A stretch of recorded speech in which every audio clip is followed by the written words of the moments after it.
Howdy. Welcome back to Dion Talk. I always give it a little bit of time for the system to get up and running because I'm not 10. I don't know how tech works. Luckily, you don't need to know how technology works to make work optional. That's the purpose of my channel. My goal is to teach the average person that you can reach financial freedom in 10 years or less, even if you're not starting from the best position.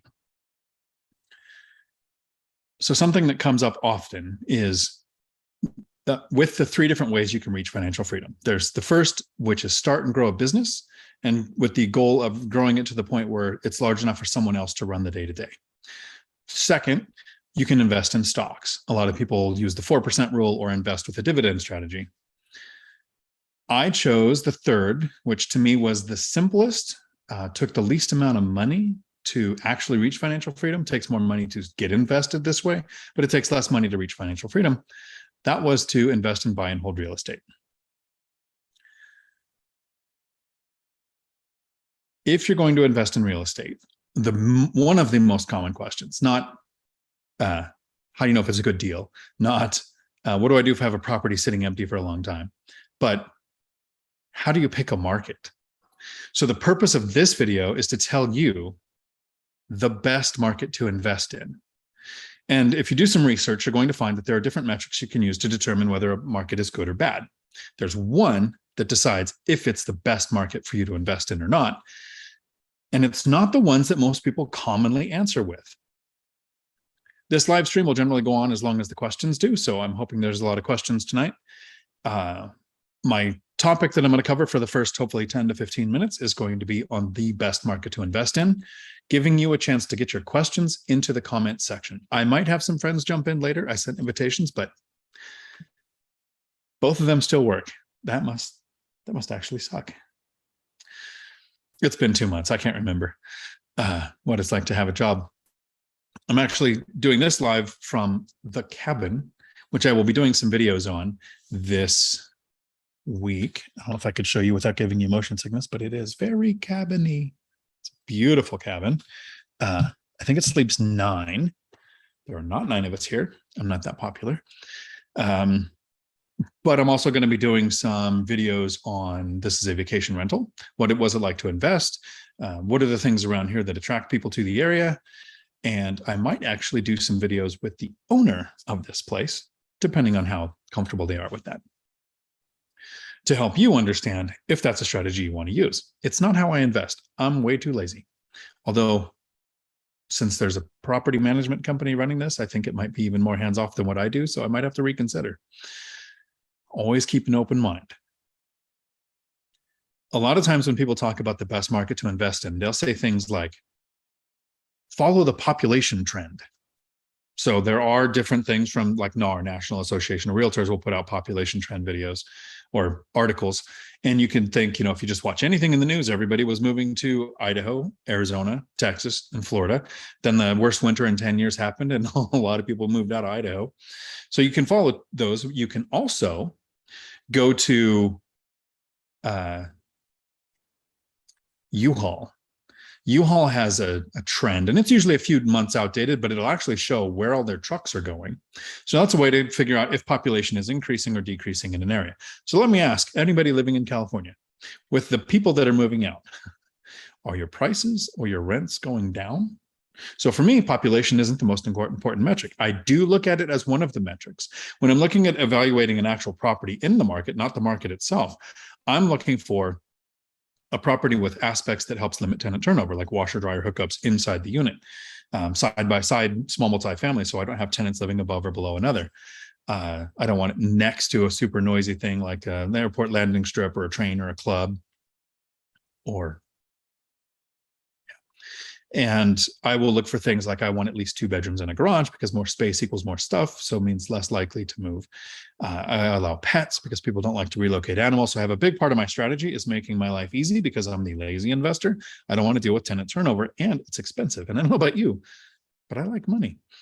So if you're looking at population trends, it's one of those factors. I want a large population or a couple of these things: a base, a port, a college, a hospital, an attraction like a beach, a lake. There's a lake and a river here by the cabin. I'm in near Cle Elum, Washington. I think the town's name is Ronald. So those are the metrics that I'm looking at when I'm picking the property in the market that I use. The one metric that matters the most, that I determine which market I was going to invest in. Other people will look, so it's economic drivers, population trends. You can consider things like, is it seasonal? Or is it Siberia? Is if you're doing a vacation rental? Is there a time of year where it's more likely to have heavy traffic? Will the increased traffic there in like a short-term rental justify the expense for the winter months or the summer months if it's in the middle of Arizona when you're going to have less clients? But that's none of the metrics that I use to pick the market that I invest in. Here's the metric. I'm 6 minutes into the video, so I wanted to let you know there are a lot of things to consider when you have picked your market, but here's the one thing that matters when you're picking your market. The only metric that determined what market I was going to invest in. You should invest. The best market for you to invest in, not me, but you, is the market where you have a tactical advantage. You live there and know the market. You know the areas to avoid. You used to live there and you know the neighborhoods that are the right ones to invest in. You have someone who lives in the area, who works in real estate, who you trust well enough that you expect they're actually going to show up at your funeral. That level of trust, that's the market that I would suggest investing in. Everything else, I invested in a little town called McKenna, Washington, where I don't even think there's 400 people living there, but it's right on the edge of a military base. It's commuting distance from the state capital and a larger city. So all of the metrics that I would talk about in population trends, population number itself, didn't matter because I knew the area. I know that with this military base, you have Joint Base Lewis McChord, one of the largest military installations on the West Coast. On the, and I'll just look at it like it's a map, left side, so west, city, urban, Lake Hood, Tecumseh, like all these big cities, in my mind, big, 700,000 or 800,000 people. And so if you're stationed there on the base and you like cities, you're going to live on that side of the base. If you're from, like I grew up in a small town, Rosemont, California, and then Palmdale, which when Rosemont is outside of it, Resort Force Base, there was like 2,600 people when I lived there. And you get stationed on a military base. If you're a person like me, the last thing you're going to do is live in the city.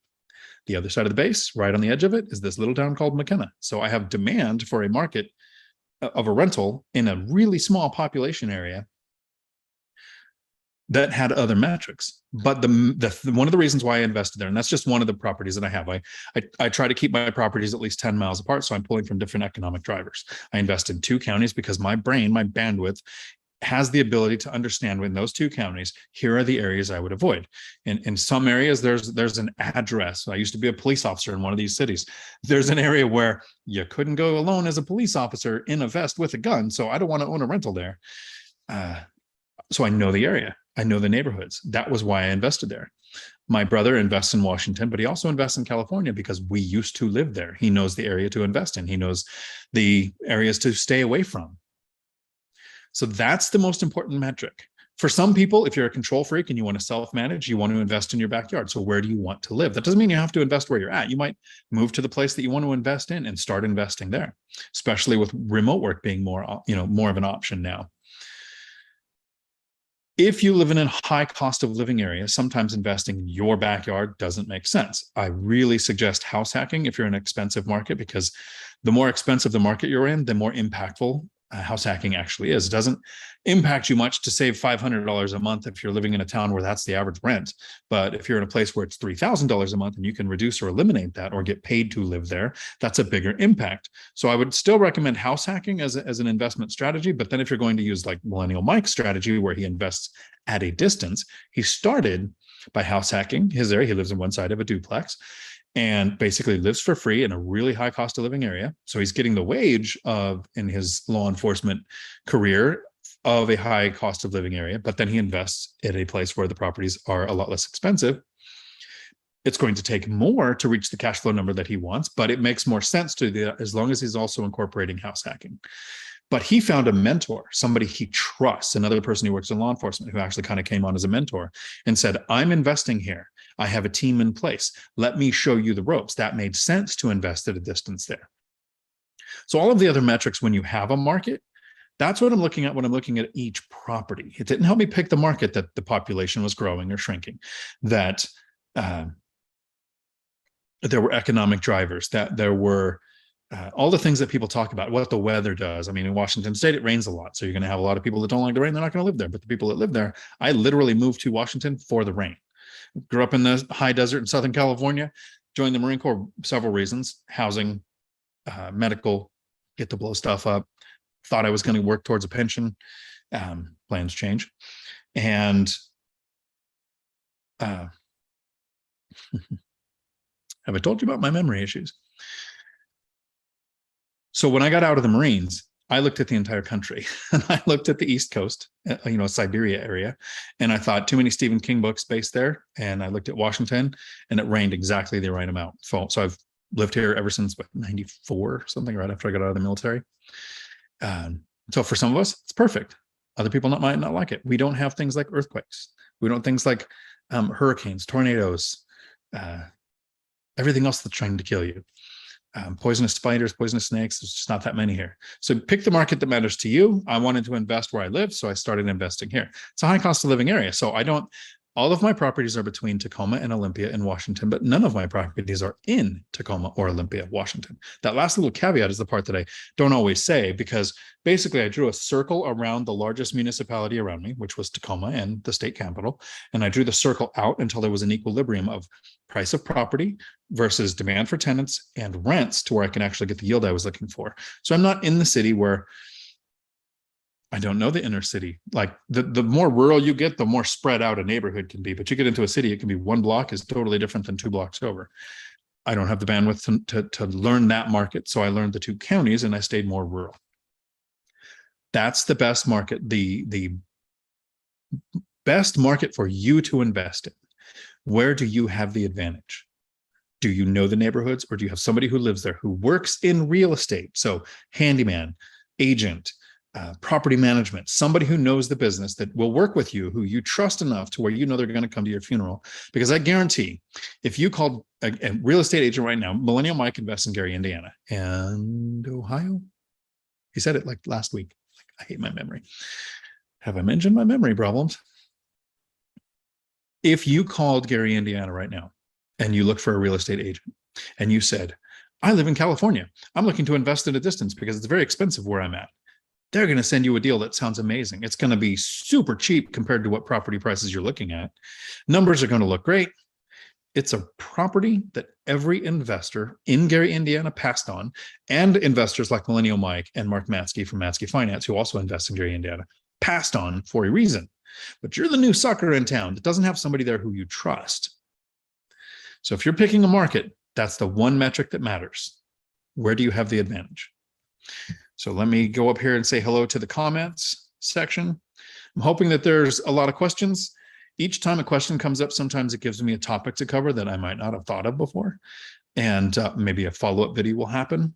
And sometimes these kind of conversations where we're talking about top of mind awareness, what does an investor keep in their mind, lets you know what you need to have memorized and some things that you need to go research. Kind of like my video that's coming out on my channel this week. I did one on Michael Zuber's channel that should be out today on the flaw in the affordability index. I'll be doing a short video on that too. Michelle, howdy. Dividend Dave, howdy. Tom, howdy, y'all. Glad to be here. Hi, Dion. REI Stoners, howdy. Are you familiar with multifamily tax exemption opportunity zones? I am not. Opportunity zones, from the little bit that I know about them, tend to be in the cities where they're trying to redevelop, and I don't invest in the cities. I'm trying to think, it's not, cancel culture doesn't cancel you for calling yourself a redneck, right? Like, I'm a redneck as much as I grew up doing residential tree service, joined the military, worked in law enforcement, and a truck driver. And here's a mentality from law enforcement. In every 100 people around you, there's 2 sociopaths who could hurt you and 1 psychopath who wants to. In the cities, that's a lot of 100 people. Bill, howdy. Laura, howdy. Chester, howdy, good evening, and everyone. Is today's sponsor nice and chilled? No, today's sponsor is in a nice glass, but this water has no bullet ice in it. Water. Strong cabin water. And it just survived the drive over here, so it wasn't even refrigerated. Tom, if my rentals are in a state that has income tax, but I live in a state that does not have income tax, do I get charged taxes by that other state? Kind of. My brother lives in Washington, invests in California. So his property's in Washington. There's no income tax. He doesn't pay income tax. His property's in California. It's the tax, the income is earned in the state. So you register as an out-of-state investor and he has to pay income tax in California, which, so yes, you factor that into your equation. I do recommend having a CPA, so it's all done right, or tax pro. Matt knows the terms. Matt, the lumberjack landlord, knows the terms to call all those people. I just hire a CPA that I can send my spreadsheet to, and I don't think about any of that stuff. But yeah, so it's based on the state that the property's in. It can also happen depending on where you live and where you work. So I'm up further north in Washington, but down in Vancouver, there's some Metro Pass card thing where if you work so many days in Oregon, you don't pay income tax on your income if you're working in Oregon. I don't know, it's very confusing. See a tax pro. But yes, the rental one, I do know because my brother. Angie, howdy. Howdy, everyone. Chester, at Tom, good evening to my MD neighbor. Okay. The IRS always thinks of economic activity as the location where the work happens. In this case, a service, since the rental is a service and the service takes place in the state with income tax, it's safe to assume the rent would be taxable. It's similar to states that don't have income sharing agreements with each other, right? So there could be an agreement between the states. Thank you, Tom. As a truck driver, I got messed up the same way. I'm not having a stroke. You're having a stroke. Chester, that's all the federal level, though. You may want to check with that particular state on its laws around whether income. Yeah, so see a tax pro on that one. Tom, thanks, Chester. In a couple of weeks, I'm going to be meeting with one of your other neighbors to start a real estate investing group around Frederick, MD, Maryland. I went to school in America and they don't teach us geographies. Chester, nice. That's a solid 2 hours away from me, around the Beltway and up to 70. Nice little area, though. Cool. Get to know the locals. Jared, howdy. Is there a point in your journey where you'll value the potential income of an asset that may be underperforming currently? Or are good deals only good if they perform immediately? Is there a point in your journey where you'll value the potential income of an asset that may be underperforming? I don't know about, I wouldn't do it if it was underperforming. It's kind of like gambling on appreciation. So in stocks, insider trading can get you the ultimate form of house hacking, prison. And in real estate, insider trading is almost encouraged. If you know a city is going to develop and there are plans and budgets set aside to develop an area and you invest, you could experience the growth of that development if it continues to go through. City of Yelm, Washington set aside $77 million to create a bypass, got 1/4 of the way done and stopped. Not a good thing. I invest in a city where there was a mushroom farm that was there for decades. So this, in my opinion, sucks. The mushroom farm went to court with the city several years. And the city was saying, you smell and you have to leave because this is now a city. Well, it was a mushroom farm and you built a city. So it's not the mushroom farm's fault. But the mushroom farm lost the lawsuit. So if you knew that, if you were following the news, you know that the rents and the property prices within about a 5-mile radius were suppressed because it smelled in the summer. That place was going away. I bought a property that got basically right around the 10% return I was looking for. I think it's the property. I did my video, cash on cash, how I run the numbers. Mushroom farm moves away. Rents about 115% of where they were 2018 when it was purchased. So I knew it was going to perform better, but it performed well enough as an investment to where if the change didn't happen that I was expecting, I didn't lose money and it was still money put to work in a way that I was happy with. So I wouldn't gamble on appreciation. And there's also a timeline, a chronology to your investing. When you have 1 or 2 or 0 rentals, I wouldn't make the first one count on something happening in the future. The first few, you want to generate cash flow so that you can quickly get to the income snowball so that your cash flowing assets start producing money that you start to have to work faster at putting to work. Yeah. Gono. Howdy. From Oklahoma. Nice. I think I have a cousin that lives in Oklahoma. I would know, but I blocked her on Facebook because my family sucks. Matt, the lumberjack landlord. Howdy. Having a job sucks. Leo. Howdy. Leo from Monterey, California. Chester. I guess Matt, the lumberjack landlord, and Millennial Mike are joining. I was hoping eventually at some point, if they get a chance. Chester. Good evening, lumberjack. So you are here. Tom, work does suck, but it doesn't have to suck forever. It has to suck for 5 to 10 years. And then you reach financial freedom. You could choose a job that doesn't suck, that you enjoy to do, or you can be lazy like me. Julie, howdy. What's the dumbest real estate thing you have done? Thank you for limiting it to real estate, because that would have been a long list to pick from. I have to say, because it's actually quantifiable, the dumbest thing I think I've ever done in real estate was think I was going to replace my income or my living expenses. Before I understood what a freedom number was, I was thinking replace my income without any education, without any training or experience whatsoever. It took 13 weeks to go through boot camp to become a Marine, a 6-month academy to become a police officer. If you want to work in a degree field that requires the degree, it's going to take you years to get it. But I was just going to jump into real estate with no education whatsoever. Don't rent to a stranger, because who can trust them? I'm going to rent to a friend. If it's a friend, I don't need a lease. Just do it with a handshake, because it's a friend. You can trust them. That was a great year of my life that I will never get back. And I was disheartened, and I tried to quit. I tried to give the house away. I was underwater on the house, so I couldn't give it away, luckily. It's one of those things where I do believe in luck. I think I was lucky that I couldn't give it away, because now that property is paid off and rented to a Section 8 tenant at $2,200 a month. Really great performing asset. But it was a year and a half into this that I thought, I don't know what I'm doing. I'm not educated. There are podcasts, there's YouTube University, there are audiobooks.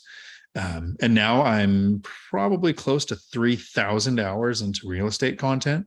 Every BiggerPockets episode, Real Estate Rookie, one rental at a time. I watch The Lumberjack. I watch Millennial Mike. I watch several channels.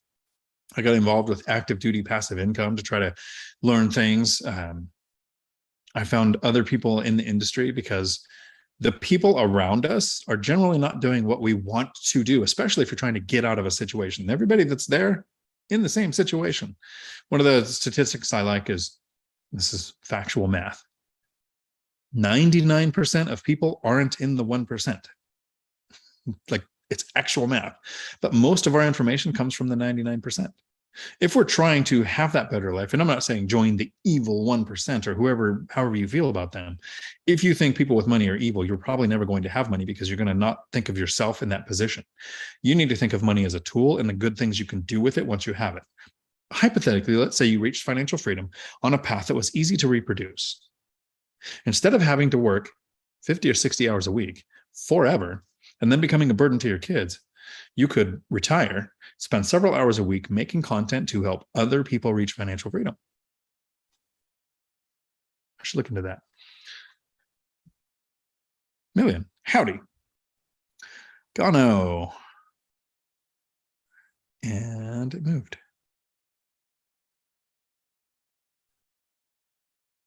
You should go with the listing agent or pick an agent. Should you? You should go with the listing agent. So there are some arguments to saying going with the listing agent, but remember, the listing agent then represents the seller. They are bound legally to also represent you. But I want an agent working with me that's planning on working with me in the future. I usually have at least 3 agents with auto searches set up. I have found deals myself, called one of my agents and said, hey, I want you to make this offer. I'm developing a relationship with those agents that's going to last for years. to the point where my agents call me. I have agents with auto searches set up.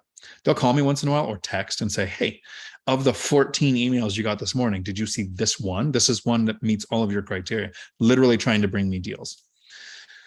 You're not really going to save a lot of money by going to the listing agent. The listing agent's going to be a little more motivated to close the deal with you because they get both of the commissions. Sometimes there's a caveat where it's like 6%, 3 for listing, 3 for selling. And if there's no 3 for, for 1 for list, 3% for listing, 3% for buyer's agent. And if there's no buyer's agent, then the seller gets 5.5%. So they get more than the 3% they would. So they're more motivated to work with you. That doesn't mean they're more motivated to work in your favor. I want an agent that has just as much ability to walk away from a deal as I do. And I've got one that's great. I've told him, here's my number, makes sense to there. If they want anything more than that, or they won't concede this, I'm walking away at my agent because that's a good call. Not try to talk me into it, because they're not the one. You date your agents, you marry your properties, and they're not the one making the investment. So if you don't have an existing relationship with an agent, it doesn't hurt to go to the listing agent, but I would want an agent whose fiduciary responsibility is more aligned with my investing than the property seller that they were already working for. I think an agent would step in and say, no, it's impartial and all those kind of things, but you're dealing with, this is a people business. You're dealing with people. And I don't know if you know this or not, people suck. That was a great question. Thank you. Tom, howdy, Matt. Chester, house hacking makes sense for me in my market. It's top 5 high cost living areas in the US. Ouch. There's probably a reason that. Paying the weather tax or the attraction tax. Austin, howdy. In my area of Arizona, the rents are going up. My area too. A lot of people talk about a crash in prices and they say transactions are crashing. I agree. They're saying prices are crashing. I don't agree. I think prices are coming down from wish list prices. Show me the market where prices are lower than last year. And then I will think, okay, prices might be crashing. But even if prices did, let's say they were 10% lower than last year. So last year, a property cost $1 million. This year, that property costs $900,000 in $1 million property. So that's probably a fourplex in my area that would be cash flowing. Mine, with me living there, is cash flowing $2,500 a month. So I move out, rent it out for the other units. So it would be $3,800 a month coming in times 12. Are you going to have the principal pay down? Are you going to have the cash flow? Are you going to have the opportunity cost? So even if prices went down below last year, I still don't see the logic in waiting to buy. Even if you knew factually prices were going to come down, because we're investing for cash flow, not appreciation. And rents. As more and more transactions are backed out of, Redfin had the article that we talked about last week where 15% of transactions had canceled, but previously according to Lumberjack Landlord, it was about 12%. So it's only got up a little, but less people are qualifying to start the transactions. So we're seeing a crash in transactions. We did over 6 million last year. We're on track to do a little over 4 this year. So that's a pretty big, a significant decrease. People not buying are becoming renters, staying renters, increasing demand.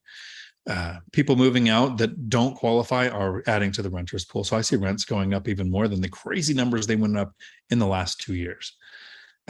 I'm making a video.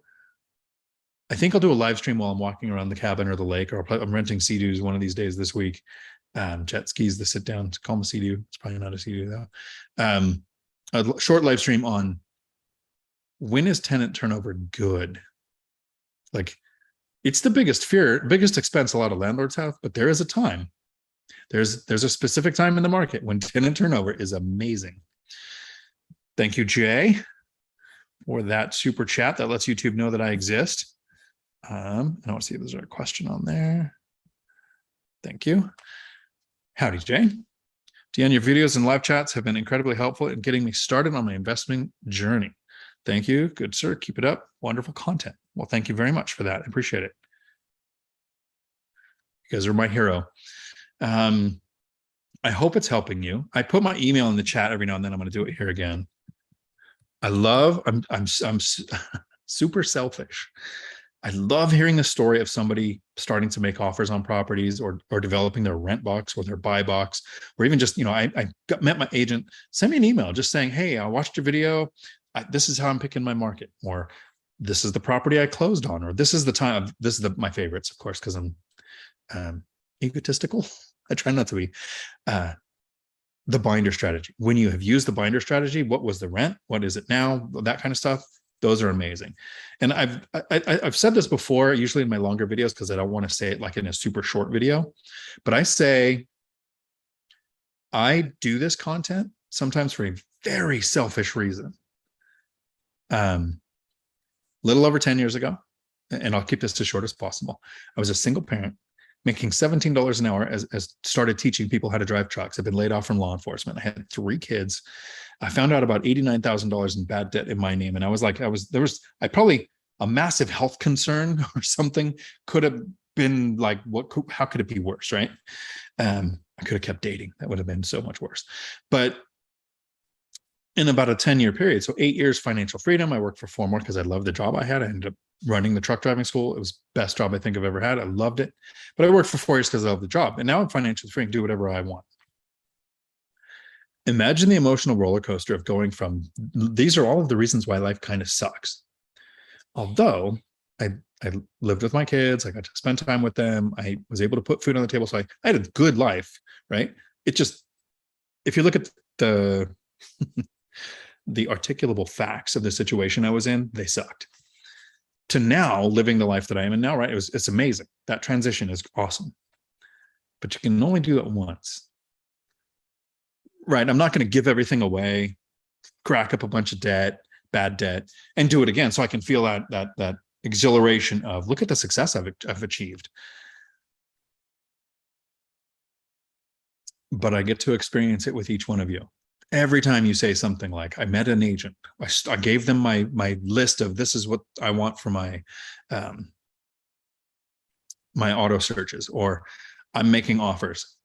I get to feel you're in your current situation, which, believe me, has a lot of I understand each one of us has things that suck, probably more than my situation was, and you're working your way out of it. To me, that it's a very selfish thing. I get to feel that again. And then there was another super chat.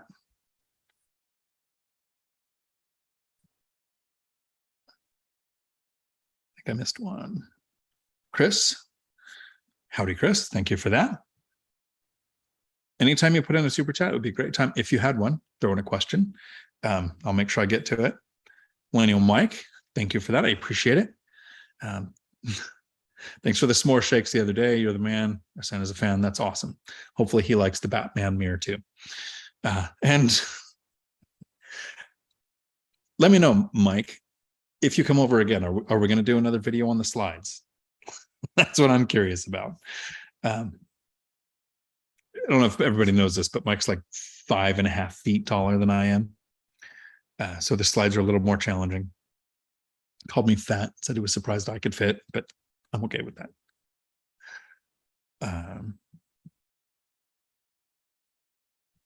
Find my where I was.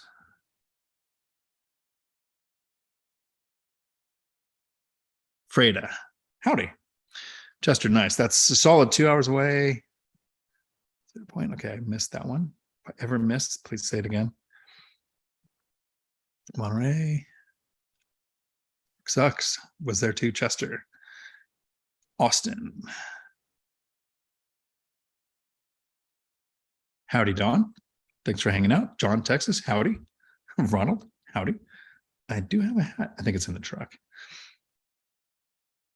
Cool name. Ciao. I like it. Howdy, cool name. Paula. Howdy, and everyone. Howdy, everyone. Chester. Looking forward to the, okay, so I've placed a tenant into my rental. Now what video? I'm going to do that one list format. Yeah, I want to make sure I get everything in there, because when I do the lives, my goal with the live streams is, so the goals of the Tuesday live streams is to answer as many questions as I can and get through as many as possible. The goal of the short live streams, when I just go, hey, look, I'm hanging out here on the slides, I'm going to talk for 10 minutes, is as an investor, here is information that is kept top of mind awareness in my mind that I don't have to research or go check my notes on. So these are things that you might want to keep. When it comes to like, here's a checklist of, I just closed on a rental. What are the 8 things I want to do? I want those written down. I want it edited. I want post-edit guy to come in and make sure everything's in the right order, so that somebody can go back and literally make a list out of that. And so when I do that one, I've just signed a lease with the tenant. Here's the things I do, which I just did with a friend last night. They signed a lease, 1-year lease. I went and did the lease signing with them. So it was their first time signing a lease. I was like, here's how I do it. Here's the parts I read to the tenant. Here's the parts I make sure they're aware of, and all the steps that came after that. So I'm looking forward to that video too. Brian, howdy. Got a tip on some really inexpensive properties. The area sounds familiar, but I can't place anyone familiar with a place called Mordor. It would depend on the time you're investing. I think that the real estate market in Mordor might go up on September 2nd when the series comes out, because awareness draws attention. Millennial Mike, best looking amigo right there. Yes, you are. Dividend Dave. Yes, tax nexus can be a very confusing. That is what Dividend Dave works in, and closed on his duplex. Congratulations. So it's actually in the bag. You're in the can. That's a video. In the bag. It's done. That's awesome. Let me know how it works out. Ryan, howdy. If you know that rents are below average for the area, then possibly, because you could increase rents binder method, then get a better yield. Yes. So that's very true. That's kind of how I look at every property. My goal is to buy them with a tenant in place who's paying below area average rents, so that I know with confidence that I've never had the binder strategy not work. And if it didn't work, if worst case, which I haven't seen, happened and the binder strategy did not work, you don't have to renew the lease. And you've bought a property that then with a rehab would get better rents. I haven't had that yet. Theo, howdy. Would you purchase a multifamily for a house hack if the numbers didn't work while you lived there? Absolutely. Did it once. But once yes. So there is a video, Theo, on my channel. Are you the Theo that I met the other day? Because there's a Theo right below you. I don't know which one's which. I would absolutely buy a multifamily. I would still stay with the number of units that I could get fixed rate debt on. I don't want the adjustable rate or the loan reevaluation period. That none of that changes. But when I purchased my duplex, my expense was around $300 a month. So my housing expense in the apartment was $15. I saved about $1,200 a month to add to the savings rate. When I moved out, originally it was making about $800 a month when both sides were rented. And then the pandemic happened, and now each side's making over $1,000 a month. So that doesn't suck. It's almost like owning properties over a period of time is a good thing. I did a video, which I haven't released yet. I have to edit, with me and the lumberjack landlord, where we talked about owning a property from 2018 until now, trying to make the point of, if you buy a property now, eventually it's going to be 4 years from now. What can happen in those 4 years that would make owning a property from now till then the best thing? I am seeing some super chats. Is this thing working? Let me see. The last one was Mike. Tom, this thing is working. You got it working. You said that last time. You're going to do that. Thank you very much. Phil, howdy. Thank you for that. And Milion, thank you. I appreciate that. You guys, even if it's the small amounts, don't get me wrong. No one doesn't like money, but that right there, that interaction, the way the algorithm I think works, as a person who has a really small YouTube channel but is trying to grow it to get this information to more people, is the like button helps. A comment is huge. So every time you guys have left a comment, it totally makes my day. So seriously, thank you. And when you do a super chat, even these amounts, these are perfect, because it interacts with Google, because Google owns YouTube, in such a way that it says there are people this vested in this, that they're giving up money to get this content, which makes me make sure my content better be good. It better get you to financial freedom. So thank you all very much for that. That is awesome. So yes, Theo, I would buy a property that didn't cash flow there. And I was going to mention it. There is a video on my channel called Cash Flow. So the thumbnail is Cash Flow House Hack. The title is How to Run the Numbers on a House Hack. And here's the 30-second Cliff Note version. Take out the house hack. I run the numbers like I don't live there and all the units are rented out. So would it make sense with this year's rents, even though I'm going to move out next year, I'm not going to anticipate rents going up. They've never gone down since we started tracking the data, but I'm not going to count on them going up. So would they work now?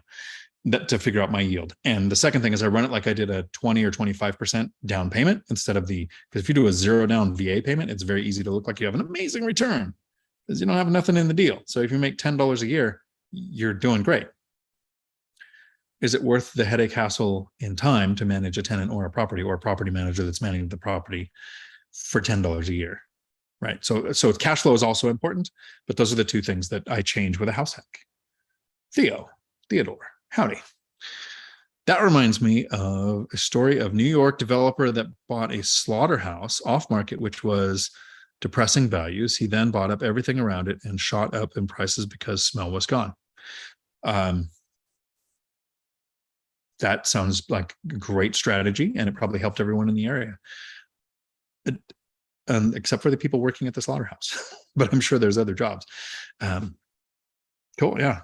So if you know something's changing, that area where the mushroom farm is also going away, they were also adding a multi-roundabout type freeway exit. There's like 63 of them in the United States. It's more of a European thing, but it reduced, as a law enforcement, this is how my brain works. It reduced light touch points, so traffic lights, from 26 to 14, and reducing the traffic tie up at that massively overused exit, because there's Costco, Cabela's, Home Depot, like all these things, Walmart right there at this one exit. And I thought, traffic sucks, it smells, but in 2 years. So good deal now, phenomenal deal now. At 1130 and 1125 each side, it made sense. At 1460 each side, it made money, like better. At 2000 a side, it's a printing press, a legal printing press. Tom, Julie, good question. Thank you. Afro Capitalist, howdy.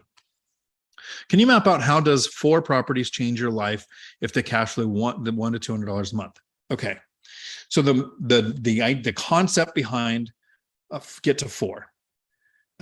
I share my numbers, right? I want everyone to know. And it took 8 years to get to here. At 12 years, this is where I'm at. Literally walked away from a job with $2 million handcuffs, golden handcuffs, don't care. Totally happy with my numbers because I have 7 properties, 16 rentals. Each one is cash flowing almost $1,000. I'm making like $14,000 a month or so in profit. So this is possible with a small number of properties. Michael Zuber has almost 200 units. Matt the Lumberjack Landlord has over 121. He's on his way to probably 200, right? The cash flow, the number of units is I don't want to say incomprehensible, it's unachievable. They are smart, and they know if they said, yeah, if you just do this for 23 years, you're going to have this many units, right? Nobody would watch that. They go, here's the basics, the nuanced way of getting 1 rental at a time. And when you get to 4, an achievable number, our brains can go, I can buy 4 properties in 10 years. It's life-changing because in really bad deals, you're going to cash flow $100 to $200. That's probably using the Burr method or something where you're taking the money out, doing it so you're trying to grow faster. I've never done that. No HELOC, no cash out refinance, no sale for 1031. Just save a down payment, buy a property. Save a down payment, buy a property. Get to 4. If you save a down payment and buy a property at 4 properties, you're probably going to be doing duplexes. So that's like 8 units. So at 100 to 200 a unit, that's 200 to 400 a month per property. So let's cut it in half, 300 times 4. That's $1,200 a month coming in right now that you get without having to get out of bed. Just the first way that you're being paid. Appreciation. For the last 2 years, because of all the great stuff that's been going on, appreciation has been almost 20% in every market. Some of the bigger markets like Seattle, San Francisco, San Diego are over 30%. So appreciation on multiples of what you invested because you did a down payment, not purchased cash, if you're listening to what I do.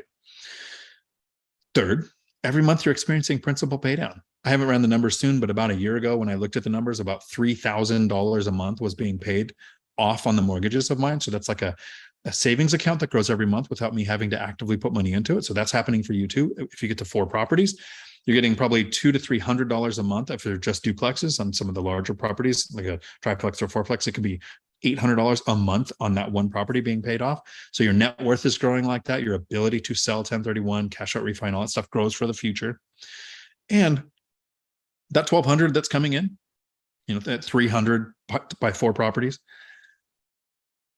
is not only tax-free, but with depreciation and write-offs, you're probably carrying forward a loss till next year, to where even if next year it grows more, you're going to be able to say, like last year, and like I said, I share my numbers, 2021, $128,000 in profit, carried forward an $8,900 loss. So this year, whatever my profit is, $8,900 loss from last year gets to take that off of this year before I look at the depreciation and write-offs from what happened in this year. It is life-changing. When I got to 4, here's how it changed for me. I owned a house and I bought 3 duplexes. So I moved out of the house into an apartment for 2 years. Then I bought a duplex. 2 years later, I bought a duplex. Year and a half later, I bought a duplex. So I have 1 house, 3 duplexes. So I had 7 units, not 8.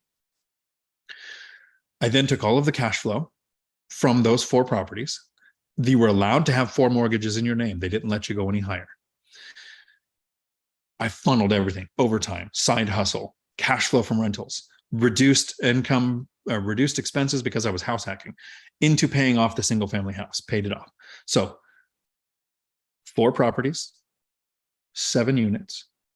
When I was a police officer in a very small town, right next to the state capitol in Washington, my take-home pay was $1,300 every 2 weeks. I had a mortgage at the time and I was making $1,300 every 2 weeks. So it's $2,600 a month. I survived, not very well, but I survived with 3 kids as a single parent, making $2,600 a month.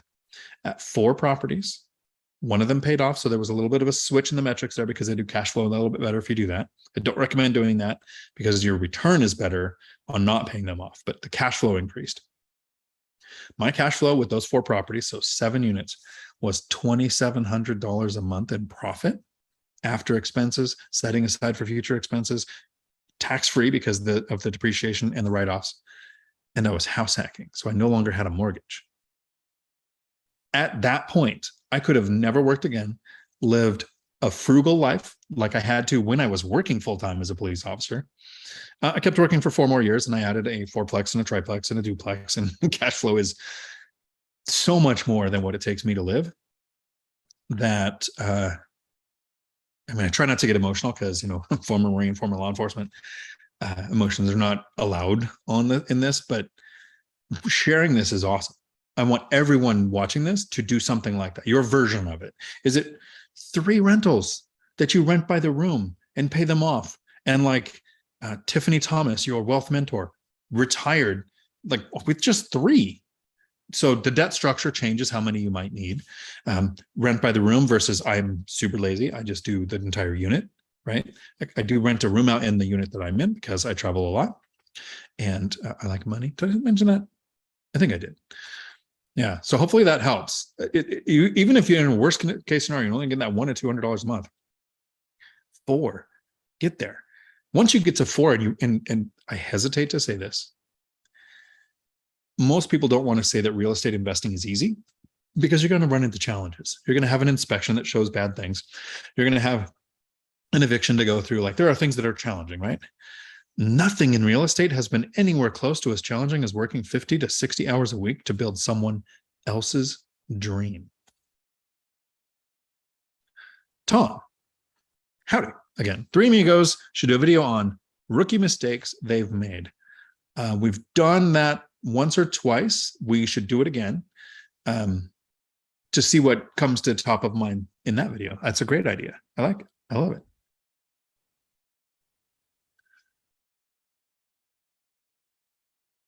Jay Hayes, howdy. Cheers to the evil 1%. Yes. I don't know that I'm in the 1%. Almost everyone in the United States, if you make more than $30,000 a year, you're in the worldwide 1%. So welcome to the club. But in the United States, I don't know that I'm there. Net worth 3 million, gave up jobs. I don't even have that anymore. So I don't know if that income counts. Angel, howdy. Thank you for this great live. Thank you for hanging out. I appreciate it. I'm hoping the questions spark the conversation that really helps you. Phil, howdy y'all. Million, I am glad you figured out and became financial freedom so you can teach us. Me too. I'm hoping literally that you take something away. And there will be times where I disagree with real estate mindset, but he's got good info.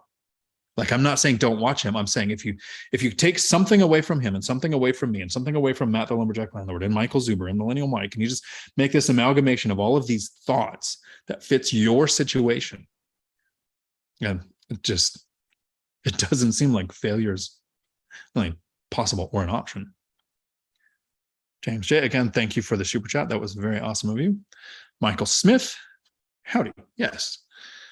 Made the famous Dion live stream, but not today, except you're here. I love that paradox. Amanda, howdy. Chester, great point. Financial independence is a journey, and we have to immerse ourselves with the language, knowledge, and tools necessary to actually reach FI. We're the average of the 5 people we spend the most of our time with, so we have to immerse and surround ourselves with great mentors and accountability buddies. Kind of like one of the reasons why I watch the channels that I do. It's like I get to hang out with Zuber and Matt and Mike on a daily, like their information on people doing what I wanted to do, because it does take time. You're going to run into roadblocks. And it's a lot easier to hit a roadblock when you think, wow, that guy's done this about 10 times, and maybe I should ask him what he did. Michael Smith, liking the like button. Thank you. Yeah, Michael, howdy. Every time you hit the like button, an angel gets its wings. Cool name. Yes, prefer. Peter Pan prices are falling. Still not selling. Yeah, the Peter Pan, that's a great way to put it. Thank you. Peter Pan prices. I'll try to give you credit. Cool name every time I use that. But that's what it is. People are like, my neighbor sold his house 2 months ago and prices were on this trajectory of going up. So I can list mine even a little bit higher than that, maybe quite a bit higher than that. Not realizing demand has been smashed. Interest rates have changed people's buying power. The demand is still there, but not the same number of people are going to buy. And a lot of people will have to wait, or they're watching content that says to wait, so they will wait. And then the wish list, you're going to find out the two things. Either it's somebody who was thinking I would sell for the right amount of money, so they're going to leave it there or take it off, or there's the person who has to sell who will negotiate the price with you, especially as you watch days on market pile up. And Chris Ledbetter, I appreciate that. Awesome. Lizette, howdy, cheers. Yeah, that's what it is. My voice is going. I need some more of this water.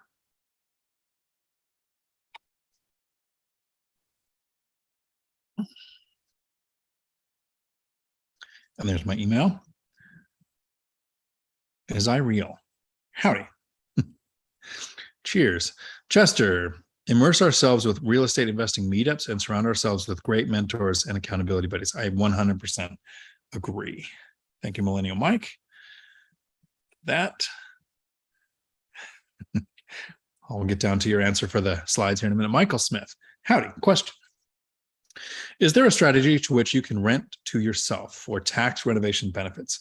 I have often heard of people asking the question, can I put my property in an LLC and then rent it to me so that my primary becomes, that's a whole bunch of hoops to jump through when you're going to get the standard deduction on where you live. So if your property is expensive enough, maybe there would be some metric where that would make sense. I would talk with a tax pro to find out first legal, ethics, possibility.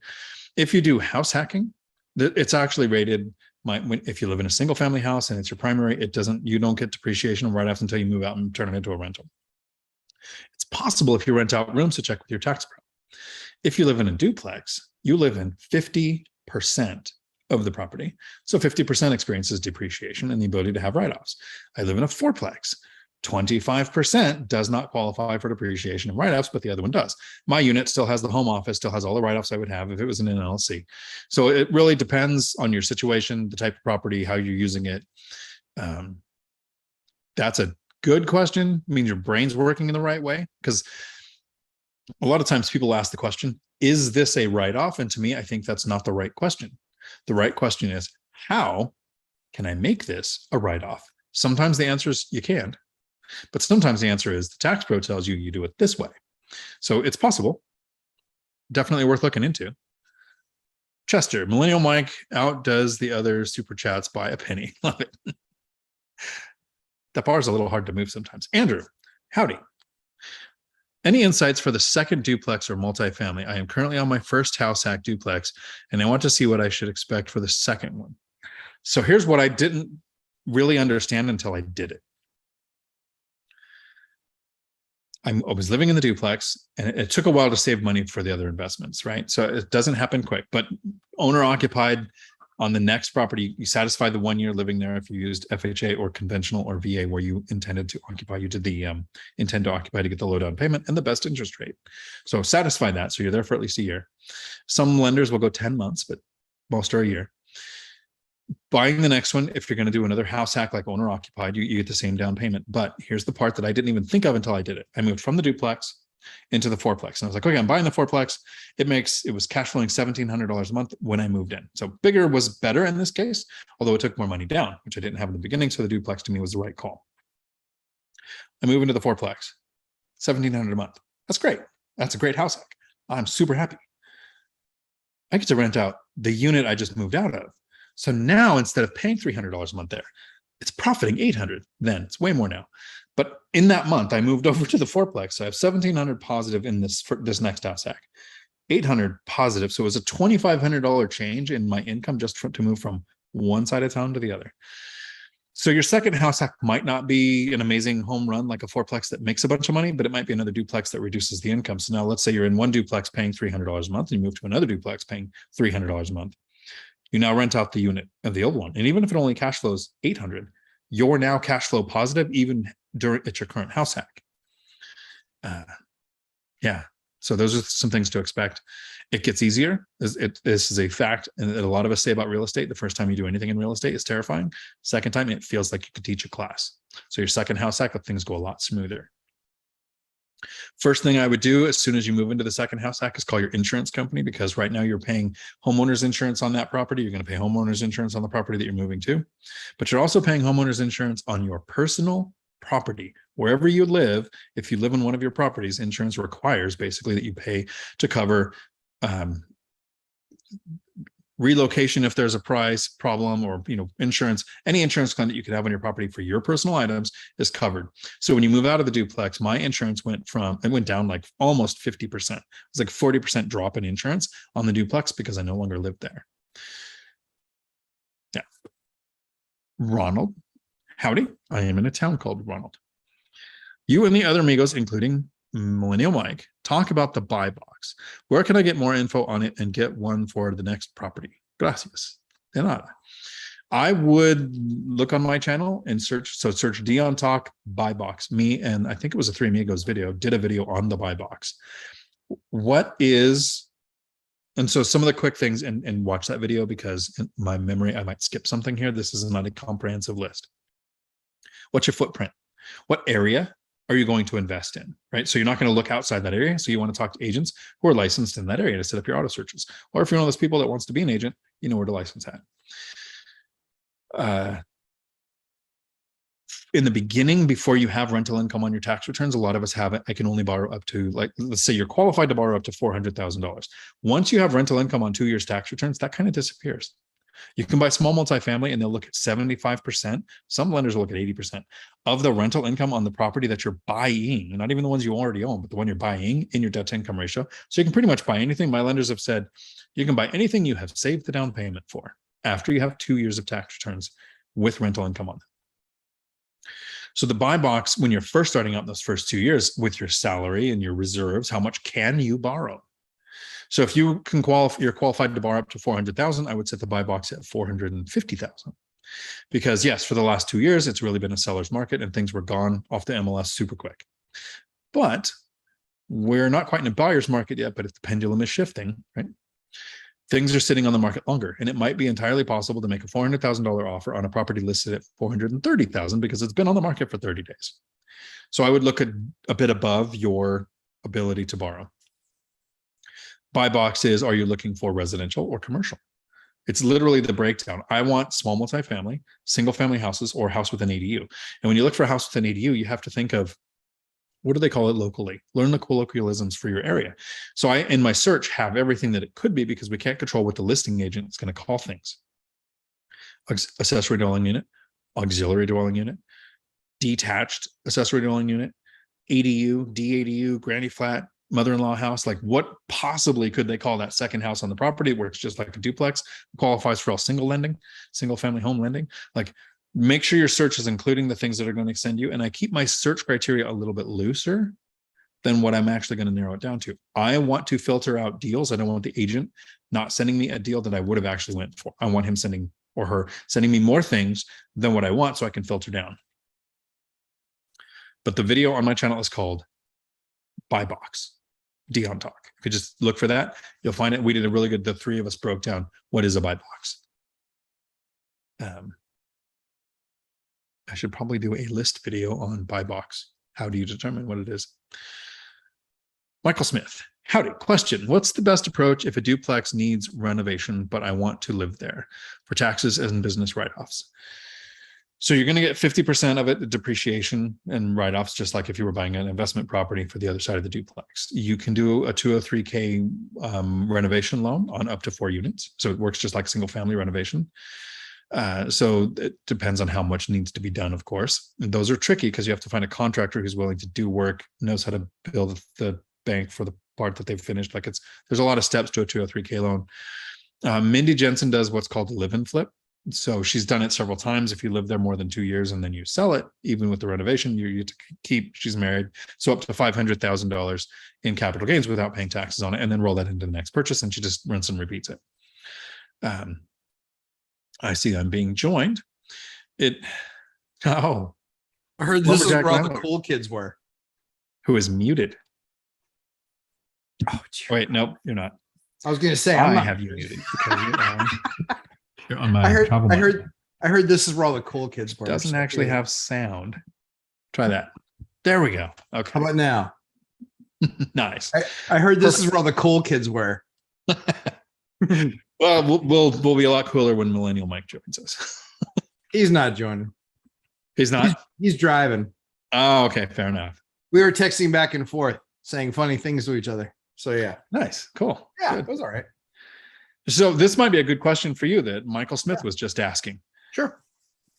What is the best approach if a duplex needs renovations, but I want to live there for tax and business purposes? So I've done, it depends. So I've done one side. So I've had somebody move out, renovated that side, and then moved the new tenant in there, and then got rid of the other tenant, and then renovated that side basically while I lived there and did that. I have done just the one side that I was going to live in, let the other person stay. How'd you secure funding if it needed renovations? Okay. So you can do a 203K streamline. The 203K is basically a full dock construction loan. I don't love them. They charge like $250 for each visit people come out to do. You can get a higher limit on the amount of work that you can get done. I don't usually recommend those for newer investors because it's a lot of work. It's a real construction project. 203K Streamline's a really cool product. It's a $35,000 limit. And usually 35 grand in a duplex is usually enough to upgrade the important stuff.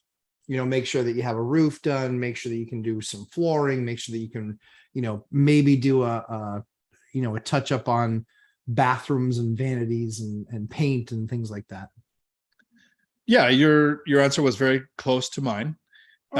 You had more detail about the 203K. I didn't know that it was like a lot of lending. If you're qualified to borrow 400,000 and you want to buy a duplex, well, now you can borrow 470,000. It's increased by how many units you're buying there. Yes. Before you have rental income on your tax returns. The last thing I would touch on if you want to buy a place that needs renovations, to house hack, look at seller financing. If a seller has a place and they know that it's going to need work to even offload it, but you're saying, look, I'll buy it and I'll move in. I'm going to fix all this stuff anyways, and we're going to seller finance. I think that's a good option. Yeah. The one thing you want to be really careful of if you're going FHA is they have something called a C5 designation. You want to be really careful. If they designated a C5 property and it's not in a 203K or a 203K streamline, you'll be denied, because C5 is a condition level that they say it doesn't meet the FHA requirement. It's not nearly as high of a bar as the VA one is, but it still is there, and it's pretty easy. And this almost always eliminates things like foreclosures and such, because you have to test all the systems and all that stuff has to be proven out. And in many cases, obviously in foreclosures, you actually can't do that. Right. Because there's no power. Sometimes there's no water. There's that kind of stuff. Yeah, in the East Coast, there's the heating system's disconnected. There is no water there, and there usually is no power. So, and they're not going to turn any of those three things on for you. So when you're buying a foreclosure, you really are going, I mean, pros buy foreclosures, because we basically have to believe or know and make a really educated decision on any of those three things being issues, because all of those are really expensive issues. Yeah. I had a friend who bought a foreclosure, and luckily she's in a couple, and the other half of the couple is super experienced, huge portfolio. So was able to walk her through and almost kind of bail her out. Property got its water from a shared well agreement with the house next door.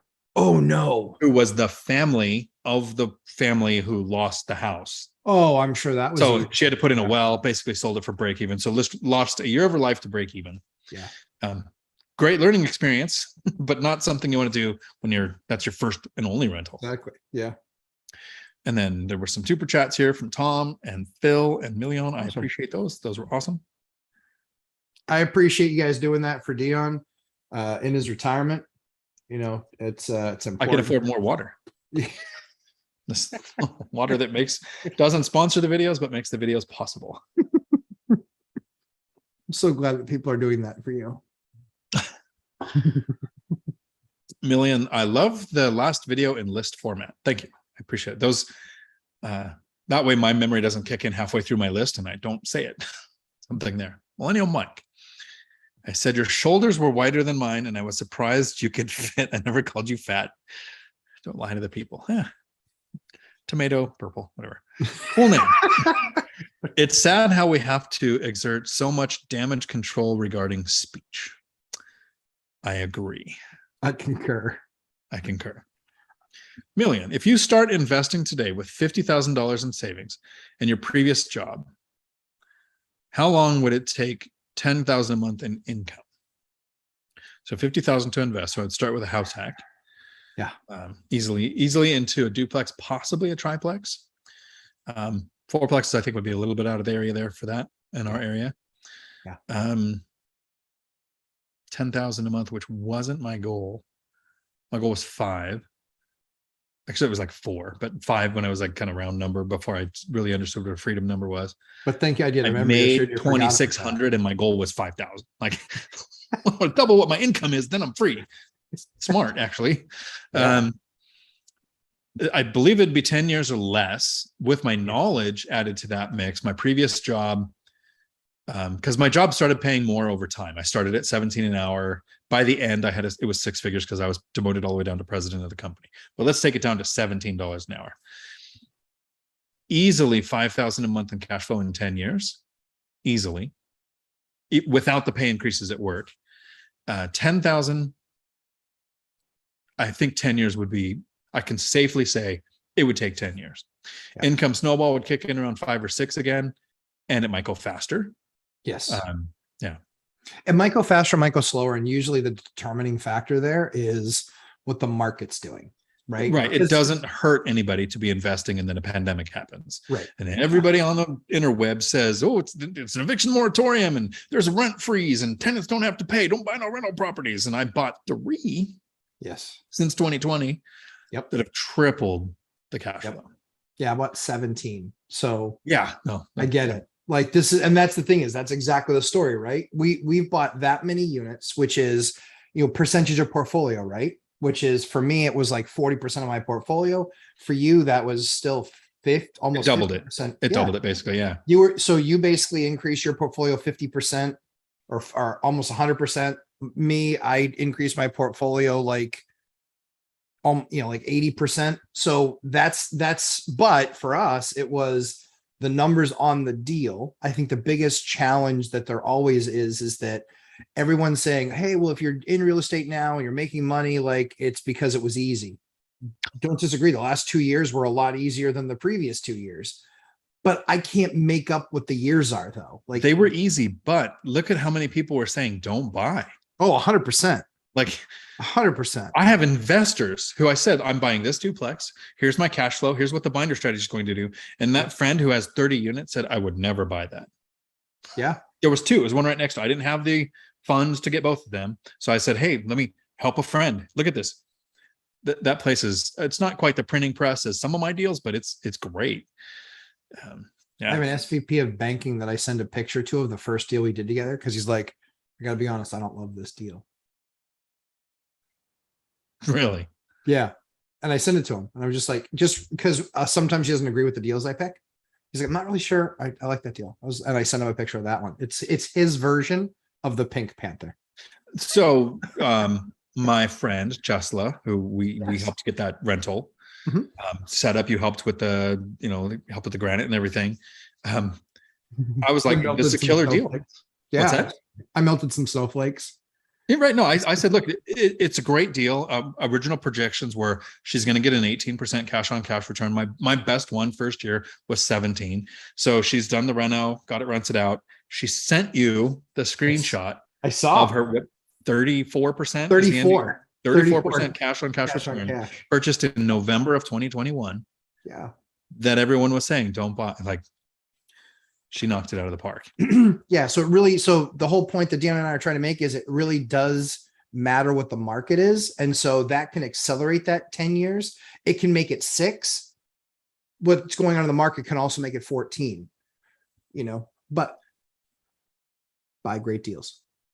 Right. James, would you recommend avoiding properties with decks, pools, ponds, etc., to limit extra liability exposure? Not me personally. I would make sure that anything that's on the property like that is listed in the insurance. There are certain areas of the country where it's really beneficial to have a pool.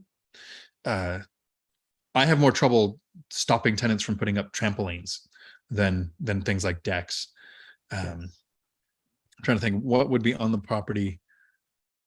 I would avoid. So when I was buying an actual house for myself, I want to live on water. I like bodies of water. But I had young kids. So I bought in a community that had lake access, but wasn't on the lake. So I wouldn't want to buy a rental that had riverfront access. Maybe, unless it was a short-term rental, I wouldn't want to do that. But as long as you're listed in your insurance, I'm comfortable with that. How about you, Matt? Do you choose? We sold our last house because it was on the river and we have young kids. Yeah. So I totally agree with that. I if I bought a house, I actually count in the money what it's going to take to fill in the pool. If I buy a house with the pool, I already do the math. Get rid of the pool. Yeah. Talk to an excavation company. Yep. What's it going to cost to fill the pool? And they're like $7,000. Okay, done. We're going to do that. I haven't gotten rid of anything with a deck. I've rebuilt decks, make sure they're stable. Yes. Yeah. Measure, put up a guardrail if it's needed, because sometimes they have decks that are 3 or 4 feet in the air, don't have a guardrail. So add that expense to it. Have you ever seen in your area when you've done any of those decks, did you know that there's actually different height requirements for the railings based on how many units are on the building? I didn't know it was based on units. I knew that there was height requirements. And I think in Washington, it's like 24 inches, so literally 2 feet or higher. Yeah. Got to have a railing. So here, yeah. So in the railing height actually differs. So in a 2 unit in my state, the railing height can be 32 inches. If it's a 4 unit and it has to be 36 inches. Is that 2 units or 4 units higher than that or something? Nope. Side by side, really? So yeah, side by side. So what was really interesting was, so then he's like, well, yeah, but this is like basically a common area. It's for 4 units. You need 36-inch railings and you only have 32s. And I was like, I forgot to mention, I'm actually going to put up a partition between the different units. So it's private deck. He goes, oh, yeah, you didn't see that in the plans. But if that's the case, then your 32-inch railings are fine. Oh, thank God. Nice. So hopefully that helped, James. Yes. Tom, when you stop buying houses, is that when you start to begin paying more in taxes? If you hit the end of your depreciation schedules, maybe, and you're probably going to pay more in taxes because rents increase over time faster usually than your taxes and insurance are going to increase. Last year is an exception. We saw quite a bit of a jump in both, but rents went up so much too that it's still more. So a lot of people say always be buying, because every time you buy, you start a new depreciation schedule. At some point, the cash flow is so much. I know it's cringy. We hesitate to want to actually pay taxes, but if you get to the point where you're paying taxes, you're far beyond financially free. Yes. Phil, I do know one guy who doesn't like money. He doesn't turn on super chats for his Sunday live show. I know that guy too. That's great. That's fixed. Awesome. Figured it out. Fixed it. Got fixed it. Okay. We'll yes, I fixed it. I took care of it. It's going to be a raffle palooza with the merch this weekend for sure. Nice. Yeah. Million. I feel you. I feel you too. And then we've got some great porn going on there. I fixed that. Lumberjack went in and got for me. I cleaned it all up for you. Appreciate it. Cool name. Does 4 mean 4 houses, or will a quad work? I would shoot for 4 properties. That's what we're talking about. The amount of energy and effort it takes to buy a house isn't that much different than buying a 4-plex. Right. So if you could buy 4 of those, that's achievable. It's attainable. 4 4-plexes would be stellar, right? Yeah. Yeah. But if you just get the 4, one of them was a 4-plex, that's cool. Especially if, like, that's kind of the idea with the 4-3-2-1. With that 4-3-2-1 method, you end up with 4 quad, tri, dupe, single. But the other really cool thing too is that if you, Fannie Freddie will let you move laterally, so you can go 4 to 4 to 4 to 4.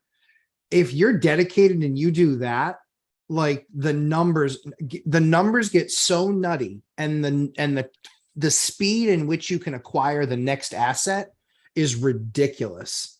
It's ridiculous. I wanted to do that and Ashley outlawed it. Right. So cool. You're talking because your next thing was or 2 duplexes. It's not unit count. I think it's really property count. It is property count. Yeah. Yep. Rip. Howdy. There's no crying and giving a testimony. If you do it sometimes there is. I've been around Dion. Sometimes there is. Right. That's in the in-between videos when we can get sued. Yes. I overshared on Zuber's channel this morning. I was like, at the end, I was like, I should tell him not to do that video.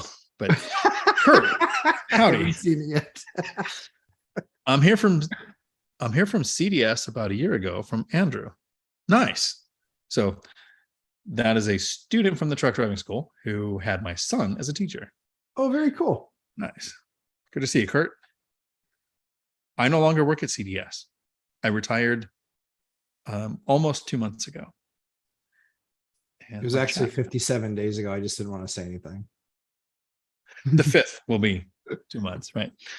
Cool name. I had an 84% chance of losing half. Exactly. Yeah. 87% of all statistics are made up on the spot, including this one. Nicholas, howdy. Good to see you. Any tips for starting a YouTube channel? Seems daunting when you start with 0 subscribers. I did a video with Matsky Finance on how to grow a channel, and I talked about the metrics that you use, the growing it. If you wanted to start one, I would start on social media, get into Facebook groups where people talk about what you're going to cover. So if you're into hunting or yard sailing or real estate or whatever, make sure you're in those communities talking to people to just get the first few traction, because it's a little easier to grow a channel when you have 100 subscribers than it is when you have 10,000, because YouTube goes, we don't know who likes your channel, so we're going to show it to these 10 people who've watched your stuff before. If they're from the Facebook groups and you've interacted with them, they're probably going to watch it. So you have what's called a high click-through rate. They see your thumbnail, they click through. And since they've interacted with you, they're probably going to watch more than a minute. So you have a long duration, a retention duration. When you have 10,000, YouTube doesn't know who likes your channel. So it goes, let me show it to these 2,000 people. And 100 of them are like, oh, that's the guy I watch. I'm going to watch that video. So you have a smaller click-through rate. Some people look at it and they go, oh, that's a weird looking guy. Let me click on Dion's. Oh, he's talking. He's a map behind him. I thought it was real estate. Where's the rentals? They click out. So your retention goes down. So there's a video on my channel called How to Grow a YouTube Channel. And I did it with Mark Matsky to help him grow his. So it's literally question and answer, 2 guys trying to cover, here's how you can maybe grow your channel. I should probably watch that.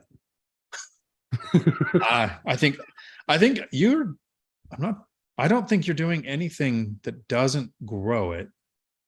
You do your thumbnails. You've got good titles. Like those are the deal killers right there. If you don't do thumbnails and titles, and I struggle with that because I never want to do the clickbait. Yeah. It's so easy to go, yeah, housing crash is here, and then spend 10 minutes going, yeah, it's a housing crash in transactions, but blah, blah, blah. It's clickbait. I don't want to do that. So it sucks because I'd like to get the information to more people. Yes. It's a double-edged sword. Sung Yu, howdy. Do you have criteria for unloading any of your current properties and reinvesting in the gains, whether it's due to market appreciation, bleeding due to low cash flow, etc.? I would if I had low cash flow, or if I had a property that had high turnover like Lumberjack has had and Michael Zuber has had. Both of them have recycled capital when the return on equity was so low in the current state that it made sense to sell and redeploy the funds to get more. Yep. Their goal is to grow a real estate portfolio. Mine is not. I might sell to shrink my portfolio and increase cash flow. I might sell my paid off property and pay off 2 of the small multifamilies and increase the cash flow. So I've not recycled capital. I've not done a 1031. I've not done a cash out refinance to redeploy the funds. So I haven't tapped equity. But high turnover rate, and if it was an alligator and it somehow just started losing money, yes, I would offload properties and redeploy the funds or count your losses. Tried to avoid that by getting a really dialed in buy box, which is knowing the area that I want, the type of properties that I want, knowing the rents in the area, knowing the areas to avoid, developing strategies to retain tenants. The binder strategy, one of the things I like about it the most is you end a meeting where the tenant asks for their rent to go up and they're happy and they thank you. You don't have a lot of tenant turnover that way. And I like washer dryer hookups in the units and 2 bedrooms and a garage because more space, side by side units, like all these strategies that I'm using to limit tenant turnover. So purposefully, I haven't experienced high tenant turnover. If I did, that would be one of the metrics I use. Matt? I concur. I think, yeah, I mean, I think that that covers it. That covers everything I was going to say. Yeah, I had 2 that were the worst.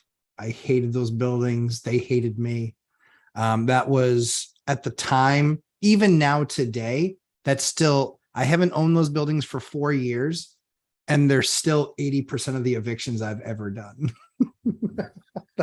I hate those buildings.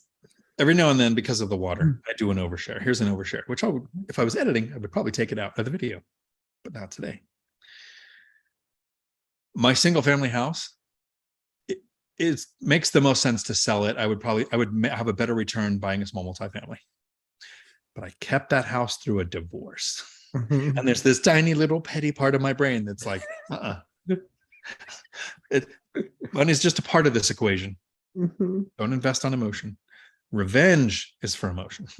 Snap Temper, great name. Howdy. What's up, Dion? Thank you for the inspiring content. Awesome. Thank you for hanging out. Don't say anything to piss them off. Howdy. Lined up well with what we were talking about. Clint, so encouraging and inspiring. Thank you. Appreciate that. Trope Force, howdy.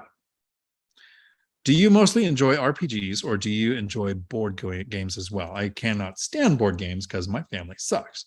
I have a friend who actually plays board games with her kids. And I'm like, how does that not end in bloodshed? Like, you guys are playing a competitive game. Like, my family, we'd all kill each other. So it's all RPGs, and that's the nerd talk for the day. But it was literally Dungeons and Dragons back in the day, and then this beautiful thing called the internet came out, so you can play RPGs, but people didn't have to come to your house. It's awesome, and it was a great side hustle. That's why I don't feel bad about the nerdness, because it's how I saved money for the first duplex, was selling stuff on eBay in a game I was playing. It's awesome. Levi, howdy. Dividend Dave, you can depreciate the portion of the home you rent out. There you go. Pays to know people in the industry. I'm surprised you don't do that.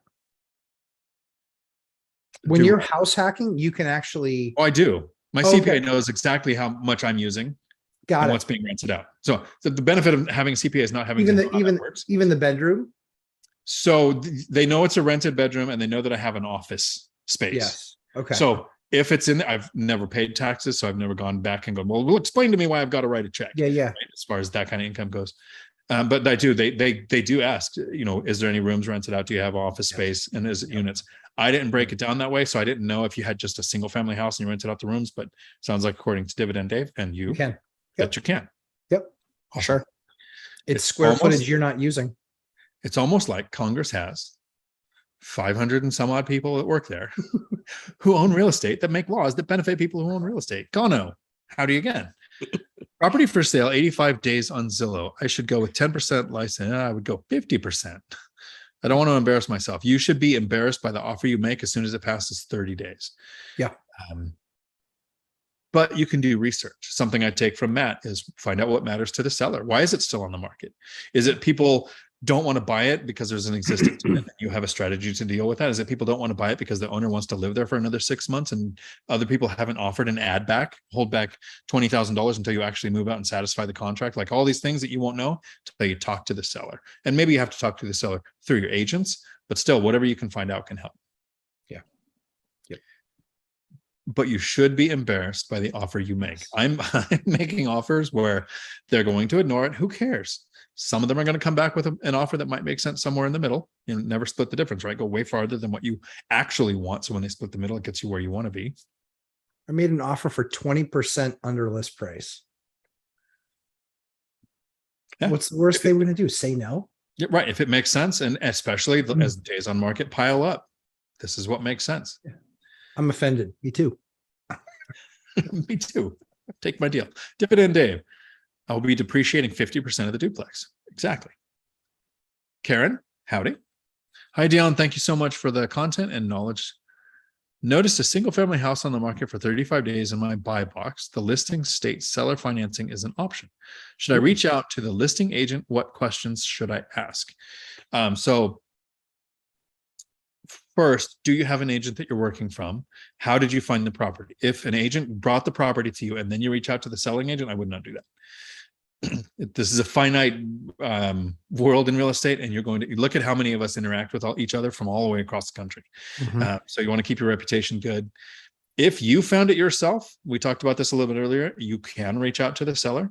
I have a seller financing email. My email is in the chat. If you reach out to me, I will send you what I actually put there. When I'm talking to them, I say, I want to save you capital gains hit. I'd rather pay interest to you.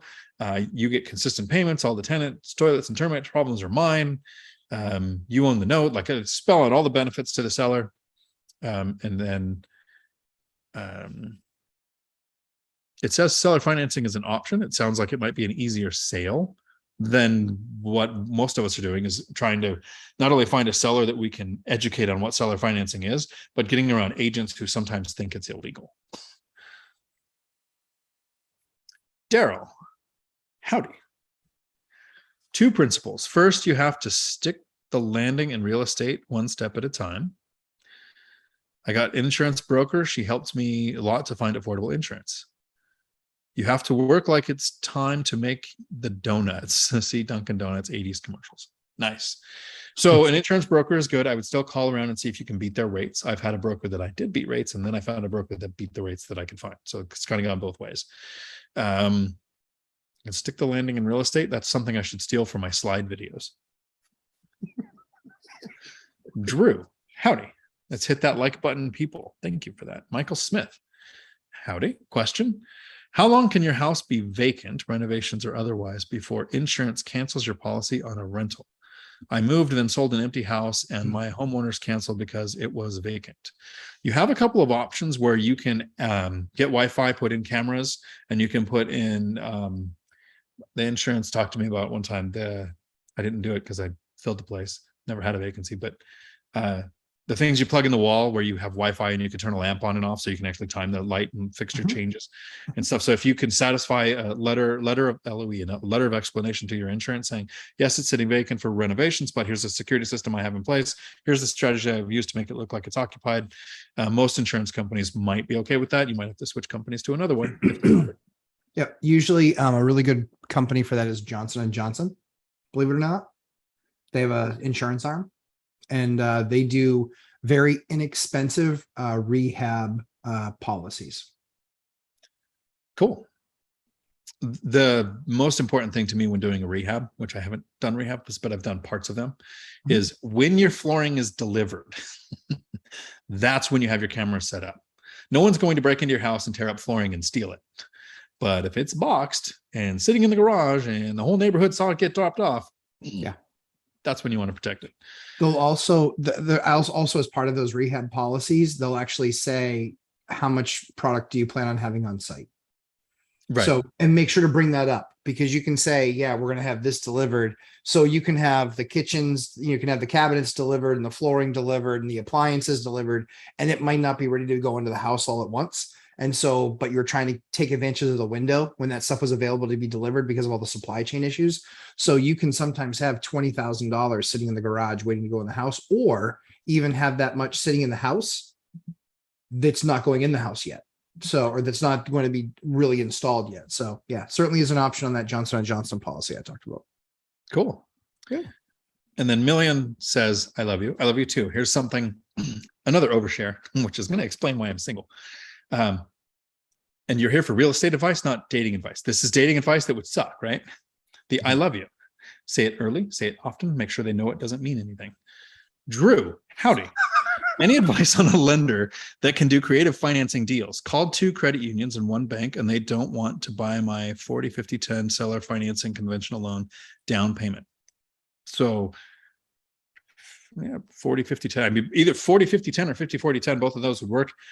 Matt, do you know the guy's name? I think he's on Zuber's channel. Yeah, Velocity, Steve Fridays, Dow. Velocity Mortgage. Velocity Mortgage, Steve Dow. Stephen Dow from Velocity Mortgage. I'd reach out to him. Yes. I'd reach out to Matt, the mortgage guy. And if he doesn't do it, he can connect you with somebody who does. So those are the ones I work at here. The Stephen Dow with Velocity Mortgage, since he introduced it to Zuber, is probably the guy to start with. Yep. And then Cool Name took back a message to make me lose sleep tonight and wonder forever what it was.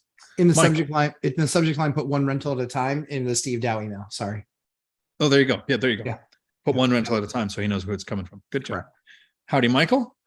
What do you do if a tenant sits on their deposit return for months? Even after you've repeatedly contacted them, what is your response? When someone doesn't cash a check, it says right on the check that this is only good for 6 months. And if they don't cash it within 6 months, they don't get it. Yeah, I wouldn't be asking them to cash it. Yeah. I don't think I would worry about it. I would keep the funds in there. That's the frustrating part. Yes. You have to mentally tally, okay, this much in that account can disappear at any time. Even after the 6 months for a while, because some banks might go, yeah, you're only a month out. Yeah, that's frustrating. Daniel, howdy. Update from last week on the duplex I have under contract with foundation issues. Had a company give me a price of $18,000 for repair. I negotiated $25,000 off and $6,000 in credit. Cash on cash now, 12%, $1,200 a month cash flow. Beautiful. Wonderful. So you knew about the repair, you knew to use it as a negotiation tool, and then you hopefully got a couple of estimates, found the best one. Best one's not always price, but best one to make the cash on cash return good and get the work done. So foundation issues are not a deal breaker. They're a part of the equation. Correct. Daniel, thank you guys. And 1 rental at a time for the great content. Awesome. Chester. That's outstanding, Daniel. Dion, instead of why isn't Zuber joining, I should ask, what would it take for Zuber to join one of the lives and answer questions along with you and Matt? So Zuber does 5 videos a day, 7 videos a day. You get 7 pieces of content because they make the shorts every day. I don't know what it would take to get, it's going to take 50,000 subscribers to get him into Vegas live with all of us. So we're working on that. Yeah. But he does his live streams on Saturdays, and we have done a live stream on a Thursday instead of the 3 Amigos where we record 3 videos. We did a live stream where we answered questions for an hour on a Thursday. So that has happened. But I think Sundays, Mike is interviewing people at the time that Matt's on. And Mike doesn't do much after 1 p.m. because he's committed as a financially free person. That is family time for him and Olivia. So I totally get that he doesn't come on Tuesdays. That's why he says every day is Saturday. And I say every night is Friday night.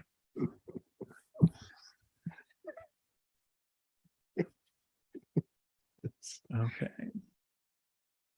Tom or Beth. Beth will come on here, I bet. Yes. Beth has done some videos on ours. Beth has committed to coming and doing videos on the slide. Oh, yeah. It's going to be great.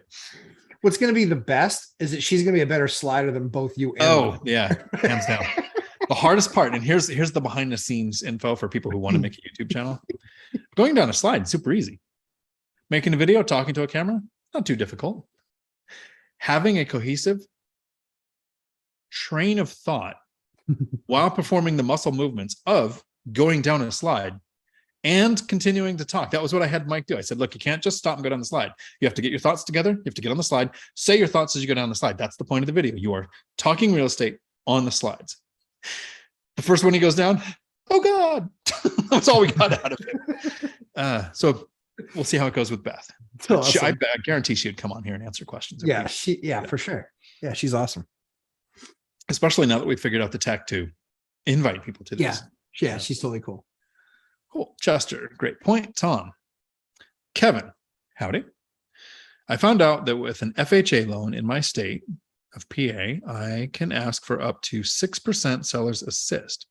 How can that money be used? Closing costs, rate buy down, cover down payment, given a check at closing?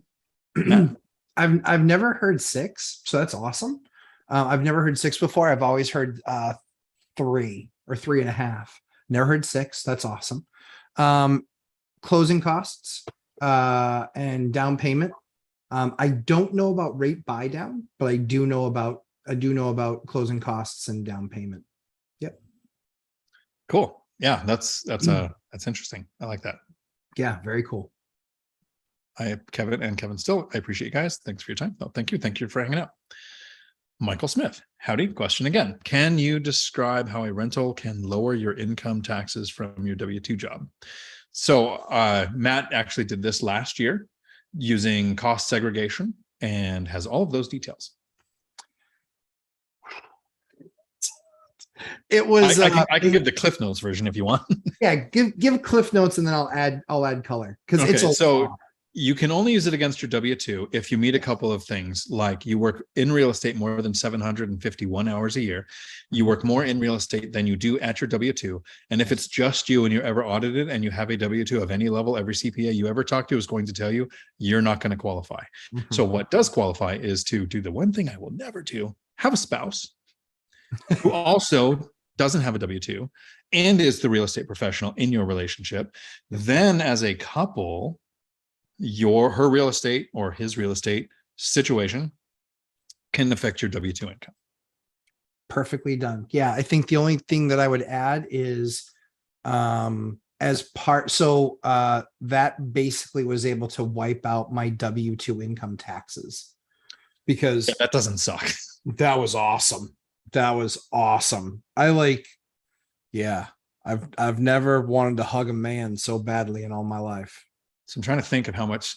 So I paid definitely 5 figures in taxes last year with my job before I quit. Still not worth having a spouse. I guess. Well, with your equation, it's going to cost you more. Yeah, no kidding. No, exactly. And it's not because women are bad. It's because my people chooser is broke. Yeah, Tom, broken. You guys can do a minimum cost super chat for raffling off your merchandise or books or etc. That I think is what Matt is doing this weekend. It's exactly what we're doing on Sunday. It's a great idea. Yep. I usually do Audible giveaways. I could do that. I like to give away audiobooks. I usually have like 20 to 40 credits anyways. I buy them 2 years at a time because I listen to so many Audible books. Yeah. 1 out of every 3 is real estate or financial related, so I don't feel too bad about it. Michael Smith, question. If I'm looking at a $50,000 one-time bonus in January, what rental strategy will lower taxes the same year?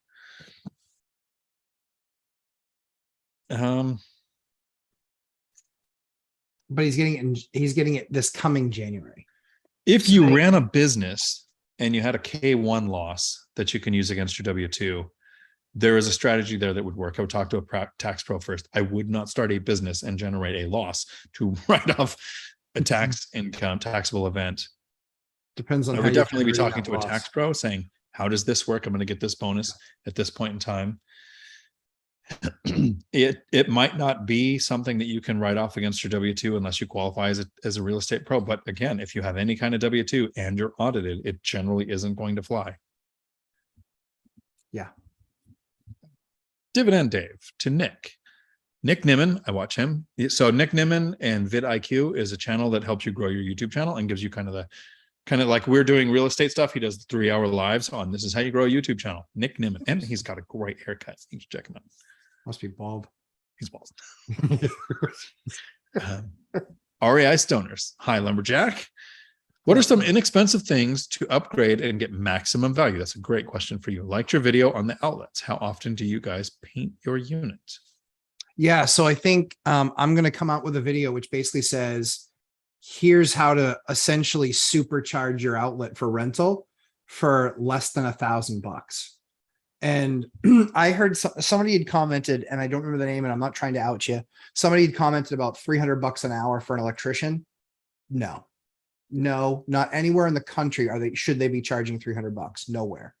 There are electricians who make $300 an hour at the journeyman thing on the right prevailing wage federal job or something. So that might be a number they heard somewhere. I totally get the association. Yes. But that's not what you're paying somebody to come and work in your house. Never, ever, ever. Nope. And in fact, what you really need to look at is there's a bunch of guys where I am. There's a bunch of guys that are on Craigslist that say doing side work. You can get them for a very reasonable rate because when they show up to their real job, if they're not union, they're probably making anywhere from $30 to $40 an hour getting paid.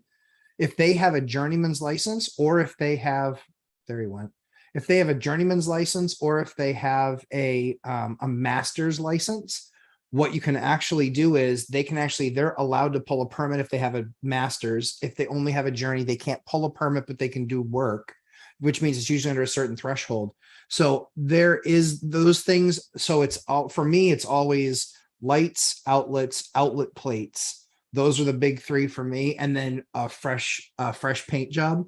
And then the other thing that I do, this is where it's kind of like what I would call, that's kind of a tier C upgrade. A tier B upgrade is you start swapping out doors, hollow core doors for solid core doors.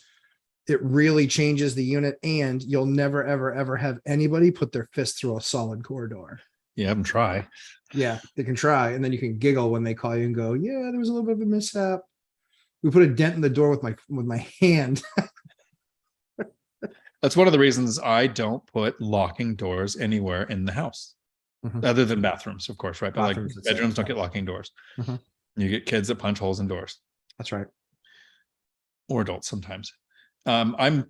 I'm pretty much the same. I do the electric replace. I learned some stuff with yours. I was just doing electric replace. I didn't understand tamper resistant. I didn't understand square to save money. Like there's a bunch of in that video that helped me on the next few.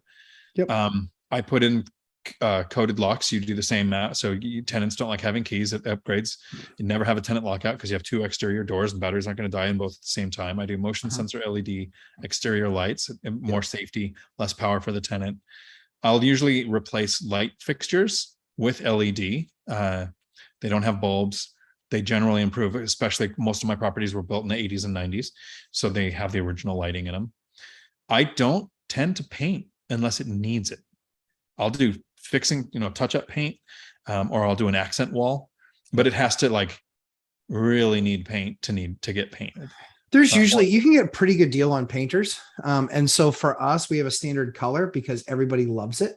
And so it's called Stone Harbor Gray by Benjamin Moore. We buy it by the 5 gallon. We probably buy a 5 gallon of that every other week.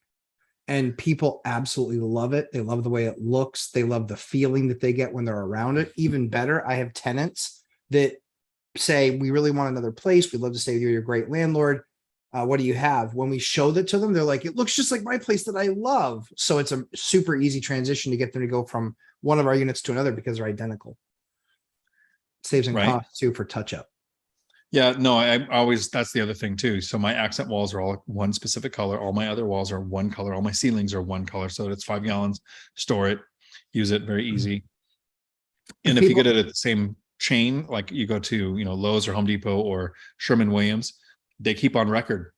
You can name the job sites and you can call it what you want. So you can send a handyman and they know exactly what to get. Benjamin Moore's the same way. The other thing that I'll recommend too is you want to use, you can actually use a sheetrock primer called Master Hide.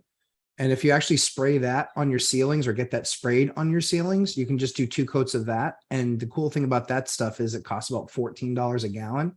There's no paint on the planet that costs $14 a gallon. Right. But it's really, really inexpensive to actually get your ceilings painted, and it gives you a beautiful finish. And then Cool Name has half of a good idea. Okay. We're talking about YouTube. He says, one thumbnail with the bikini bust titled All About Cats. Try that. Pretty sure if you or me were in a bikini talking about cats, probably wouldn't get a lot of clicks. I know that's not what Cool Name was talking about, but I know. What happened to Matt's property with the lift for the snowplow? Got it. We close. Great question. Thanks for asking. We close in a week, a little over a week. I think we close right after Labor Day. So really excited. We got it. It meets our needs on so many levels. We've gotten bigger. So now we have 3 trailers, and we've got a snowplow truck, and we've got a work truck. And, it's got a single family house that I can put my lead guy in, for him and his family, a 3-bedroom, which I'm just thrilled about. And then there's still another property. There's actually a mobile home that was completely remodeled that I can put somebody in there too. And so have it also create additional income. So that was just one of those weird deals where it didn't just give me one cool thing I could do. It kind of gave me 4 cool things I could do. Because Ashley's kind of tired of having our construction company at our house. She's Nice. like, enclosed. We've got an enclosed trailer. We got a landscaping trailer. We got a 14, box trailer. We've got, we're starting to get some equipment just because we found that, for me, it's like we were renting it enough. Just made sense. Just made sense to buy it. So, nice. Yeah. Sometimes, I mean, it's about money, but it's not always the money. We'll see. Sometimes you just, I was looking at it, and I, for one of the things that we were renting, I said, we rented this 3 times this year. I can buy it for 5 times the rental, and we have it forever. Like, let's just do that. So I think, I don't know if I'll do it this week. I think next week, what I'll do during the live stream is do a minimum super chat of, I don't know, I'll pick a number. And then the first 20 people will get the dice roll. To get an audiobook. What kind of 20-sided dice? Well, okay. So do I just enter in 20-sided dice and like Amazon to buy one of those things? I'll send you one. You weren't a D&D player. There's literally a dice of every number: 20, 30, 60, 100. I've got 100-sided dice, 60-sided. Really? 2 weeks ago, I had to do the 60 because there were that many comments for the Tiffany Thomas book. Yeah. So I gave away 2 of them. I said to Zoob today, I said, because we were talking, we all have stuff that's going back and forth with each other. And I said, yeah, I got to get you a lumberjack t-shirt. And he was like, yeah, sure. I said, so what size? He goes, doesn't matter. I'm just going to put it on the wall. Oh, there you go. I'm probably going to wear it because, I only have like 11 of these shirts. I know. Someday I'm going to have to wear something else. You're like, I do have my shirt that I dedicate to your channel. You're like, oh man, I forgot that I didn't do laundry. And I put a comment in there that when I'm going to go through all the questions, but when I get to that comment, we'll probably start to wrap things up. So if you have questions or comments that you really want to get them in there right after that. Wombat Striker, howdy. I bought my first house, single family, before knowing about house hacking or planning to invest in real estate, like me. Do you have any advice on eventually renting it out? Also, how long before it made sense to rent out, and how does it compare to your properties bought originally as investments now? Mine would break even or very slightly cash flow now after 2 years. I owned it for over a decade, had refinanced, pulled up money out to pay my ex for part of the equity. So I wasn't in a great position. It didn't cash flow the first year. I lost money. It performs well now because I paid it off, because it was the smallest loan amount of the properties. The cash on equity return is not good. Cash on cash return is amazing. It's like 40% or something now. But the cash on equity is probably around 5% or something.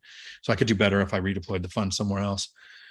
So advice on house hopefully you've owned it for more than a year. You've had it 2 years. So you've satisfied the amount of time you need to live there. When you're running your cash flow, don't forget about setting aside for future repairs, maintenance, and vacancy. So if you say, I would break even with a little bit of cash flow, does that mean you're going to cover the mortgage? Or are you putting money aside for future expenses, and how are you calculating your rents? Like, I don't trust Rentometer. In some places it's above, some places it's even, some places like in mine, it's 30 or 40% lower than what the rents are. So have you done a good rent box, figured out what the actual prices would be in your area to see if it would cash flow? There are other strategies. Short-term rental might pay more depending on HOA's situation.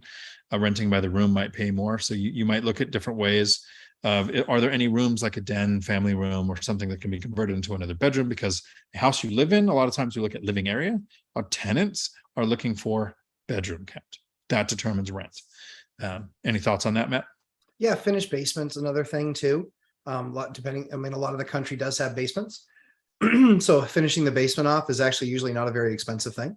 Unless it gets water all the time, then it can be a more expensive thing. But yeah, finishing basements, that's something I look at. And yeah, I mean, I'm literally house hacking now in my house because my children are all accumulating a rent bill for when they turn 18. So nice. Esther, howdy. Hey, Dion and Matt and Mike Zuber have Dion, Mike, and Matt met in person. You guys are complimenting well. Thank you for that. Thank you for sharing your knowledge to us. I appreciate you hanging out and hopefully learning something. Matt and I haven't met yet. We almost did in November last year. I took a month and drove around the country, but he was under quarantine with some health issues with your kid and had the COVID thing. I drove in and did a 3 minutes of his live stream. I dropped into his live stream driving through his town. So we have met in person. We are all planning to meet in Vegas as soon as One Rental at a Time, that channel, hits 50,000 subscribers. We're going to, Zuber is spending 10,000 since my portfolio is 1/10 the size of his, even smaller. I'm putting up 1,000. So we're going to put money together, do some kind of event. We're hoping to keep the charges for anybody to come to a minimum, but I don't know how much it costs to rent a room or do a thing in Vegas. So we'll do some research when we get closer. He's at like 36 or 37,000 subscribers right now. So he's well on his way. Jay Hayes, I find it curious that the lumberjack knows the exact number of days since Dion's retired. No, because I send him the picture every single day. Just a thought. Cheers for all the retired guys. Alien mineral water. Prost. Skull. Nicholas, Matt, how many hours a week do you work your job? Just curious how much time that would free up once retired. 50. 50. Nice. 50, yeah, about 50. It's a lot. It's a lot. Yeah. It's a lot. Yeah. It's a lot. It's a full-time job. So yeah. I'm going to do one mean thing and then I'm going to just really mean thing. It's not like during those 50 hours, your kids are growing up and you're missing things. Okay, done being mean. Dividend Dave. Some of the best tax benefits are in real estate. It's ridiculous. Sometimes it's like you're ripping off Uncle Sam. No, Uncle Sam knows that. I mean, the tax benefits are there. And I mentioned this in a video the other day where we were talking about altruism, where you want to help people. Like, I want to help people, right? But a lot of us are trying to figure out, how do you avoid, not evade, but how do you avoid taxes? Well, those taxes are used for things like welfare, food stamps, housing subsidies, all of these things that benefit other people, right? As a real estate investor, do you understand the tens of thousands of dollars a year, in a month, in your case, that are paid in property taxes that pay for first responders, law enforcement, fire department, all of those type of first responders, and it pays for schooling and those kind of things. So we are contributing, and we need housing. So we have a tax incentive program. Corporations want employees, so they helped develop the education system that we have. The Fords and the Rockefellers helped build schools. So they said, okay, we want people to be trained to educate or work Monday through Friday, about 8 hours a day. We want a bell to start things. We want a break for lunch. We want them to literally live a corporate life at school. The government needs businesses to grow so that we have a GDP growth. We need rentals. We need housing. We need all of these things. So the tax incentives are there. If you grow a business, you pay less tax than an employee because the corporations need those, not the government. We need more rentals. So you create, maintain, or upgrade, expand rentals, you get all the benefits. I think that part of the system seems to work. I pay over $250,000 a year in taxes, property taxes. I should figure mine out. It's so 6 properties around 5,000. So that's 35. One property at 2. So about 40,000 a year, I think. Yeah. I literally went, I looked at a balance sheet. I was like, and it was cut off when it like printed. It's like, what is this ridiculous number right here? She goes, why are you yelling? This was Ashley. She goes, why are you yelling? I go, what? This number's outrageous. What are we spending on? We got to cut this out. She goes, that's our tax bill. I'll go, whatever. All right. Here's a joke for the older people in the crowd. That is like Rachel saying, who the hell is Fika and why are they taking my paycheck? Bill, what's the best place to find your local affordability index? So each state is different. NAR is federal, so they probably don't do one for everywhere. But California Association of Realtors has one. So you want to look at your local real estate associations. Yep. They might have it. But I'm also doing a video. I did a video with Mike that will come out today on his channel. I'm doing a video on the affordability index is broken, and it is not the metric you should be using today. I can't wait to watch that video. Should I give the explanation? Let me know in the comments below if you want that now, but I'm going to do like a 10-minute video on why it's broken. Yeah. I literally watched the one on Zubers halfway through. Mike goes, audible jaw drop. That makes so much sense. There was something bothering me and so it was great. So yeah, I'm going to do a video on here, but it's also on One Rental at a Time that came out today. Yeah, I can't wait to see that. Cool. I think it's the one where I overshared way too much at the end. Yeah. And for those of you who are looking for the affordability index, every state has a state association of realtors. They always have that type of data. And then it's just a matter of where they break it down. Look for, if you can't find it for some reason, there's always contacts on the website for the state association or for your state association of realtors. In that context, the person that you're looking for is the communications director. If you can't find it and it's not available, just reach out to the communications director and they will do that. They'll also give you an explanation on anything you have a question on. I had a question on mine because it had something that they didn't account for in any of their explanations. I said, I read your entire glossary. It's not in there. And he goes, what's the question? I asked, and he goes, oh yeah, it's this. I go, nah, that's this one. And so I asked it again and he goes, oh, I see what you're saying. And so I got the answer. So yeah, director of communications for your state association of realtors. So I'm going to fanboy out here for a minute. Don't let your head swell. Here's what I really like about you. You have so much information in your head. I was watching the video with you in Real Estate Mindset, right? Yeah. Great video. Great interview. Both sides. A lot of respect for both of you. Appreciate it. You were talking about the affordability index, which was ironic because I was watching it as I was kind of scripting out the. Yeah, I'm like, what the hell? Why that's broken. And you don't my spot. Thanks, Dion. Right. So that's why I didn't want to hesitate, but I went to Mike and I was like, hey, I want to do a video, but I'm going to be disagreeing, which is fine as long as you know I'm not blindsiding you. Yeah. Totally logic to it, right? So I was watching it, and you actually explained, and this is what I was saying, you keep so much information in your head. The affordability index in your area and the affordability index in a different area might track different data. Yes. So the number means different things. So you can't just go, okay, my affordability index is this. So wherever I'm at in the country, this is how I interpret that. You have to know what data they're using. And until you know the flaw. Yeah, that's exactly right. Chester. Oh, wait. To Tom, to Dividend Dave, which state are you located in and do you do taxes from Maryland? He put it in there, I'm sure somewhere. He was in Washington. He's moving to, he'll say it right, but somewhere in Louisiana, Texas, Saucana, somewhere in there, that part of the country. Chester, I saw a 5.3 for 445. I offered 330 for it. If it's been on the market long enough, sure. That's a shade north of 25% off the list price or wish price. Good call. Love it. And then my chat moved, which is great. I appreciate that. Okay, there we go. Chester, that was it. Karen, thank you. Love having you both on. Track me up. Thanks. We try to keep it as clean as possible. And someday we're going to slip and not hit the not record because so going to happen. Yeah, it's going to be bad. You all have far more to lose than I do. Chattervast. Howdy. Closing first long-term rental Friday. Congratulations. 2 weeks renovations, 10,000 basic stuff. Then going on market at 1,300. Excited, but nervous, of course. It's always scary the first time. Yep. Purchase 130,000 with 100% property management, 10% with 10,000 reno, then refinance after repair value 190K. So it is a burr, sounds like the small light burr with a really light rehab. Yep. Got after repair value. Cool. Awesome. That all sounds good. It sounds awesome. And just so you know, I'm not sure, Dion, because you don't really re-rent any units. I still get, even with 121 units, I still get nervous that I'm going to miss the number. I still get nervous. Yeah. And I know my market better than probably almost 99.9% of investors in the country. I know my market better, and I still get nervous.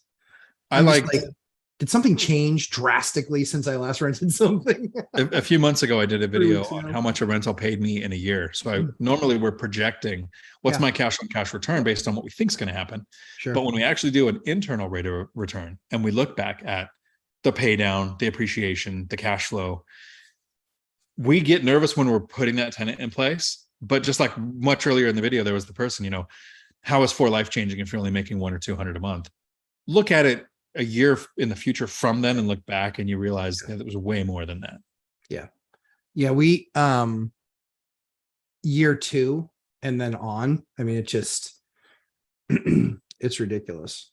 Yeah. And then Ryan, howdy, has a good answer here because we talked about Velocity Mortgage, but Convoy Home Loans also does the 50-40-10. Yep. Monica, howdy. Hey, Dion, thank you for everything.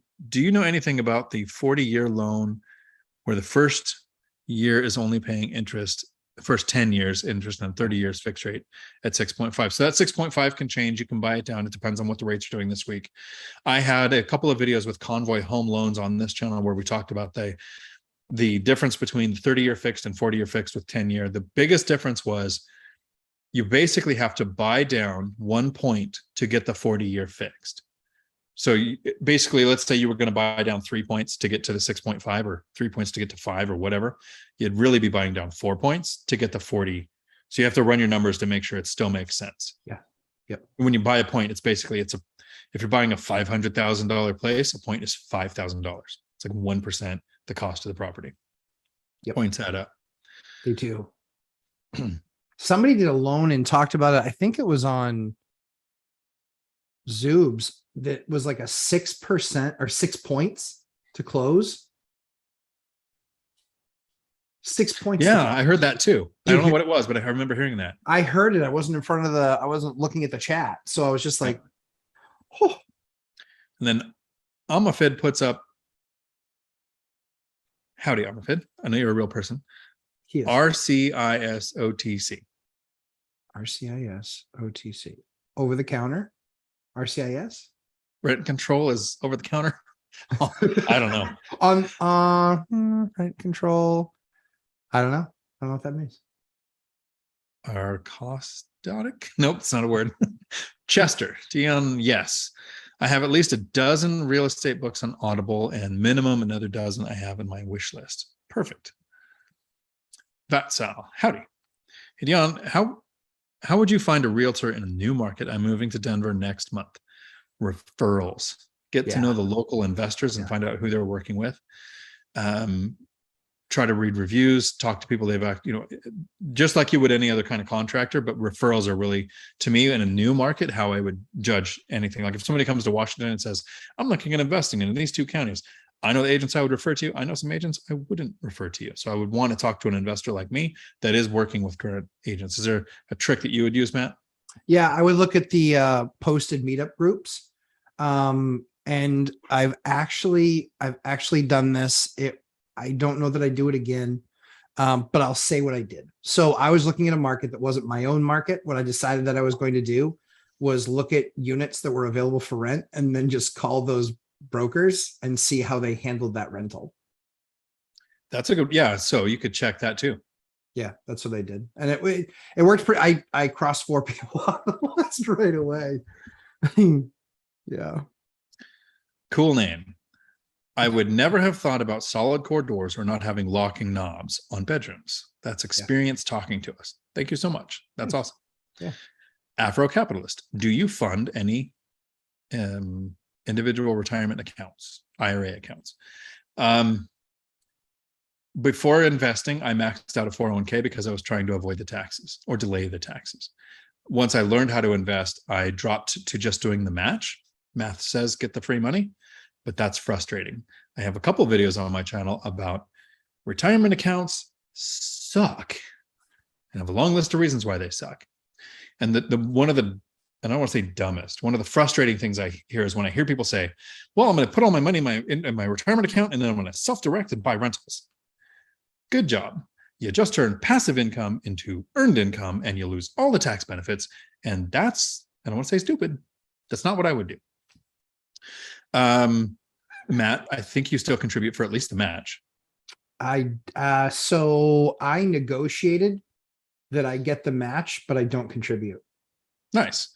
So here's the thing, when you're looking at retirement accounts, if you work at a company and you are going to work there, you're not going to change or anything, and they offer a retirement account, contribute for the match.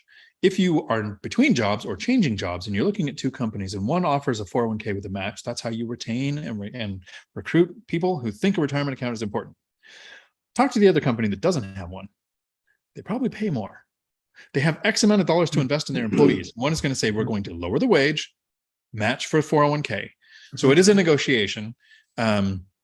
If you plan on retiring after 59 and a half, and you don't mind money being locked up, not paying you now, not getting the tax benefits, not getting appreciation, not getting appreciation on multiples of what you invested because you use leverage, not experiencing principal pay down, not getting any of the tax benefits because retirement account tax benefits aren't as good as real estate. A lot of people will say, but if I do it in my Roth, it's post-tax, the gains aren't taxed, my things aren't taxed when I pull them out. I'm carrying forward losses on cash flow today. Right. I can 1031 to delay taxes. With the stepped up tax system, my heirs currently aren't even going to have to pay taxes on that depreciation recapture. So for some people, retirement accounts are amazing. If you're not going to invest in something like real estate. Correct. I would encourage people to call HR. I said, well, how does somebody else get the benefit that I'm not getting? Like, well, they match. I said, no, this is part of my compensation package. I expect you guys to still put in the match, even if I'm not putting it in. Well, negotiation power. The person who has the ability to walk away has the power. Once you're financially free and your employer is sitting there going, hey, you could just quit. What can we offer you to keep you? Sometimes they offer you a $2 million golden handcuffs and you walk away. Chester. I still have a problem with that. I'm not even 2 months in. I totally made no the right regrets decision for you. Yeah, no totally get it. Yeah, exactly. Like me and Beth, I'm like, hey, I'm going to stay at your place over there for a week because I have nothing else to do. So love it. Yeah. Can't wait to do some videos about this place. This place is super nice. I haven't even really taken a full time. I got here, check-in was at 4. That's why I did 4:15 start today instead of 4. I was like, I got to get enough time to at least get on the Wi-Fi. Because when you're staying at a place called The Cabin, you don't expect the cell service to be great. Yeah, exactly. It's been fine. It's been good. Chester, thank you, Matt and Dion. And thank you, Matt, as always. Left me out. Happy to. I feel so lonely over here. Con, howdy. It's so hard to resist making a Star Trek joke every time I see your awesome name. Howdy. Wife and kids don't want to move to a new house to avoid investment mortgage. What options do I have to buy my next rental and avoid having to pay higher rates since it will not be a primary? Second house is one option. Pick a family member who will move in, live with reduced rents, possibly to use their owner-occupied status. Seller financing is another option to look at there. A new wife and kids works for me. Maybe not the best option for everybody. I can get the new kids. Can you do that? Can you trade them in later once they're over 18? You just go get new ones. If you find out, let me know. Okay. Wife and kids don't want to move to a new house to avoid investment mortgage. Yeah, it's a conversation. Yeah. I was talking with, let's hypothetically call him Bill, because his name's Bill. Names might have been changed to protect the innocent, but the facts are accurate. We went to lunch, and his wife was not on board with house hacking. She's got they're in a nice place and they don't want to do that. And I was like, okay, so what matters to her? If you moved into the new place and you rent this one out, what's the cash flow going to be? He said, the cash flow is going to be like $600 a month. And I said, okay, great. Why don't you take $200 of that cash flow and you give it to your spouse and you say, this money is yours every month, $200 that goes to your account. I can never ask you what you're going to do with it. You can do anything, your hair, your nails, your trip, you buy your friend something. I don't care. That money, this cash flow is yours. And I can never question you as to what it goes to. The 400 goes into the reinvesting fund for the next property. They are in the next property now. Yeah, I bet they are. So find out what matters to them. Mhm. For and when you say, Con, your kids don't want to move, have you actually asked them? A lot of people assume their kids don't want to move. I took it to my kids, and my daughters were like, I get to be the new girl at a new school. Awesome. And we're going to live in an apartment. This is before house hacking. They said, well, there's all those families with other kids we can play with. Yeah. I get to go to school where they don't. I get to go to the school where they don't know my dad. Yeah. Well, my dad was a cop. I don't want to go there. But not only was I a cop that volunteered at the school 2 days a week. Like, of course. I was there Tuesdays and Thursdays. Everyone knew me. So I'm sure they were super happy to get to the I next. knew it. Yeah. It's awesome. I don't even put that together before, but yeah, thanks for that. Self-esteem in the dirt. I got lucky. Got great kids. Everything skips a generation. So exactly. Yeah. Yep. Hope that helps, Con. DJ Gaines. Howdy. Tom, awesome. Live. Thank you. I said up there that we were going to wrap up around here. So this is people saying thanks. Chester, that live bomb you did on Zuber's live was absolutely classic. It was very fun. It was great because his dogs were not expecting me. That was awesome. One dog was like all about it. That was like climbing me and petting me. And the other one was like over there and it was this big. It's like, I will eat you if you get close to me. Yeah, exactly. So, I think that was sunny. thank you, Scott. Thank you very much for the super chat as we're wrapping up here. Let me get to your question. How do you consider the trade-off between low cash flow and potentially higher appreciation? Is it a contraction? It is. So it's 2.5 words. I know it's kind of smart alecky to say, if that's a word, smart. My parents always called me that, so it must be a word. I thought my name was shut up till I was 7. But Scott, they would say, okay, how do you consider the trade-off between low cash flow and potential higher appreciation? You can't count on appreciation. So almost everyone who invests in real estate says don't invest for appreciation. You're going to hear experienced investors talk about the time where they invested for appreciation because they have a massive portfolio. They have a lot of cash flow coming in. They could take a set amount of money like Matt and Mike did. And they said, I'm going to buy 1% of my net worth in crypto. And if I lose it, it was fun, right? They don't care. Yeah. So if you're going to buy for appreciation, it's somebody with a massive portfolio who's then thinking, I'm going to gamble. I'm going to put this money at risk for potentially even a loss on cash flow. I'm going to buy an alligator because I know the mushroom farm's going away. The freeway's adding this. It's going to whatever. And if any of those things don't happen, I just lose this money. But who cares? Because of my portfolio, it's this much. If you're starting and growing and building your investment portfolio, I wouldn't be gambling on almost this. You're trying to mitigate and reduce and eliminate as much risk as possible.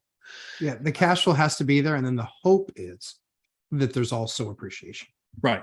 Which, if it happens, is great. Benefit from it. That's right. There's nothing better.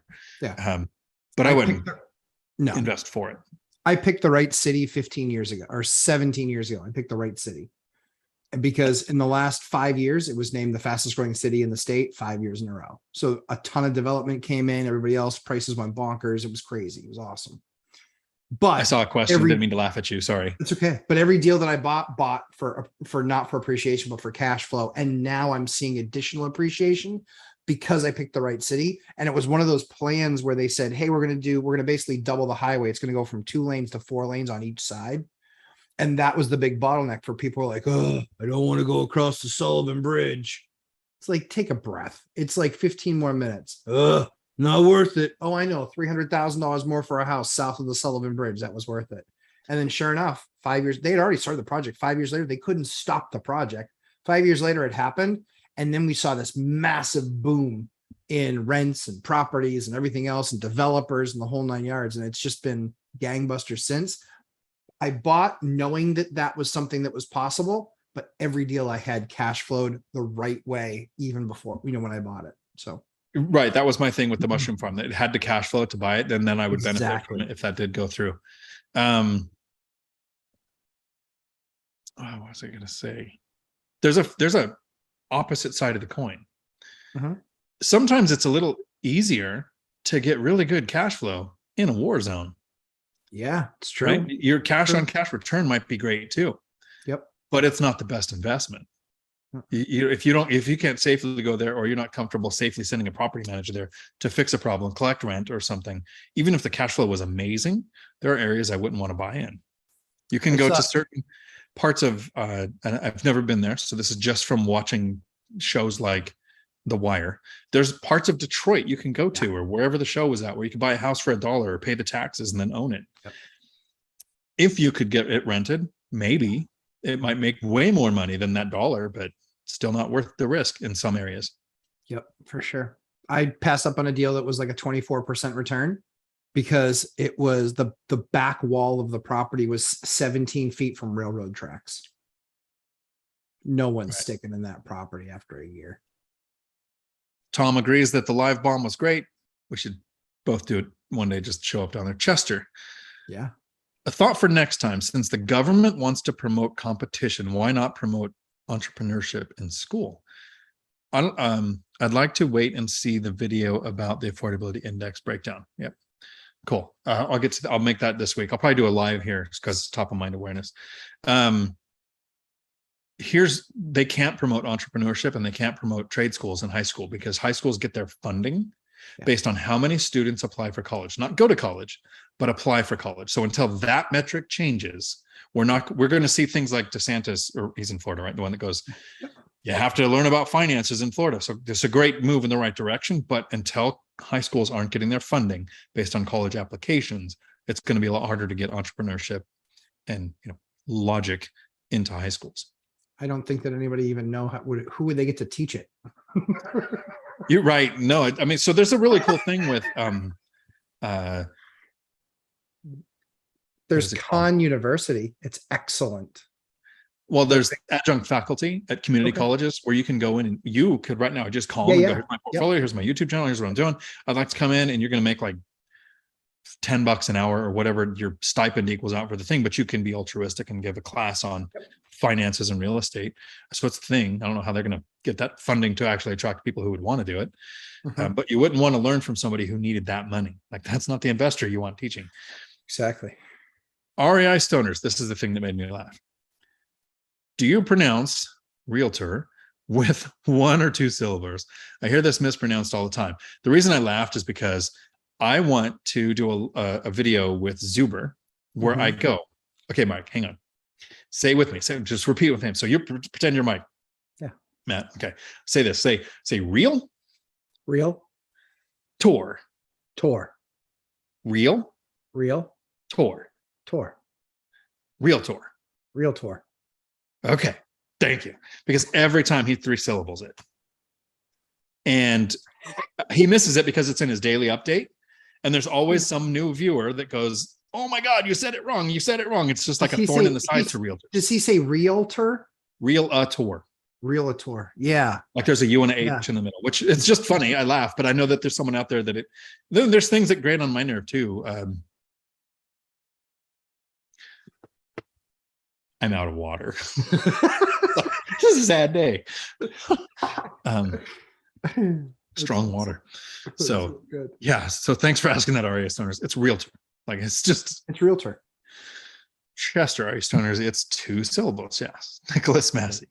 Matt, if you had $1 million, okay, so $1 million home paid off that cash flows $3,000 a month, would you cash out refi 750 by 3 more houses with 250 down in the same year? Can you explain numbers of what to do and why? Me, so not financial advice for anybody else, but me, yeah, 100%. I fought with my bank over and over and over again about how much I wanted to put down on my primary residence. And it was all because I said, listen, the more I give you towards this dead money asset that I'm going to have, the less I have to go make money with. So I fought them. I started at 3%. They're like, you're not FHA. I was like 3.5. They're like, you're not FHA. I was like 5, conventional 5. They're like, absolutely 20%. And I was like, no, I will go find another bank. So I fought them for probably a month. And finally they acquiesced and let me do 10. But it was the fight. So for me, I am leveraged. I am not over leveraged because I'm not doing deals at 95 or 100%. I am leveraged. Typically the worst leverage I have in any deal from when I start it is usually 20 to 25%. And that's right when I started. And then over the course of the first year or two, I'm down to 70% loan to value. So my overall portfolio is in the 50 percentile as far as loan to value. But my worst property is something that I haven't bought in the last year is 70% tops. So yeah. Cool. Leverage. And then Amafid did me a favor and he explained his acronym. Okay. Random comment in support of the channel. Oh. Totally makes sense. And I appreciate it. I feel like my over 30 is showing because I didn't know that, because that's probably actually a thing. Yeah. Totally lit. That's not how you use that. That's not how any of this works. Luckily, I have daughters, so I know you use that wrong. Jason, howdy. Hey, Dion, can you talk again about details on your expert witness side hustle? Absolutely. The site you use, how often you've been called to court, how you determine your rate, etc. Expert Institute is the list that you want that I've got on. I'm on a couple of lists that are like more localized to certain areas. I've worked in transportation, law enforcement, military, real estate. I haven't testified on a real estate anything yet. Interesting. But you want to get on the list. You want to make a CV, or it's like a resume, a curriculum vitae that talks about this is everything I've worked in these industries and the things I can talk about. So it goes out to the law firm saying this is if you need a witness testimony for this is who you can call. I probably do 5 to 10 a year of those. It's a total of like 3 hours for $1,000. So it's a good side hustle. I've got 2 cases that have gone over 3 hours. Most of them, it's we want to retain you, so we have an expert. It's going to settle since they have an expert. They also come. I've had a few where they go, okay, you're the expert. You have the CDL experience, or you have this law enforcement experience. Here's our case, and I go, you're in the wrong. Here's why. And they go, okay, we're going to retain you so no one else can hear your side of the story. And then they basically hide you. So I do $1,000 retainer. I have done a $1,500 retainer on a couple. So they give you that much money. It just comes in as a check, which you're 1099 on. So you're going to pay taxes on that at the end of the year. And then I do $150 an hour, because if the 2 cases where it's gone beyond 3 hours, you're generally going to go, okay, so I'm going to be doing a deposition. So that's 4 hours where they're going to ask you a bunch of questions, qualifying questions to look at your experience and your cognitive skills to see how you answer basic questions. Attorneys can explain better what those initial questions are for. But it's 3 to 4 hours to do a deposition, and then they're going to ask you specific questions. You'll review depositions. That's what I've got going on now in one of those cases that's taking longer than 3 hours is they've got a bunch of witness statements or witnesses that they deposed. So they ask like a 3 hour questions, and I'm going to go through line by line by line to look for the flaw, the inconsistency, the thing that says this person isn't actually in that role, or things were like these 2 people worked for a temp agency and were set to a job site, and the company says they got the right amount of training, and then you ask the one person who is still alive and didn't get any training. Like, so you're taking your industry knowledge. So you're not like a doctor, you're not a lawyer, you're not doing anything official in that. I'm not teaching somebody how to drive a truck. I'm saying the average person that works in this field, here's what would be reasonable for them to know. And it's really rare that it goes to trial.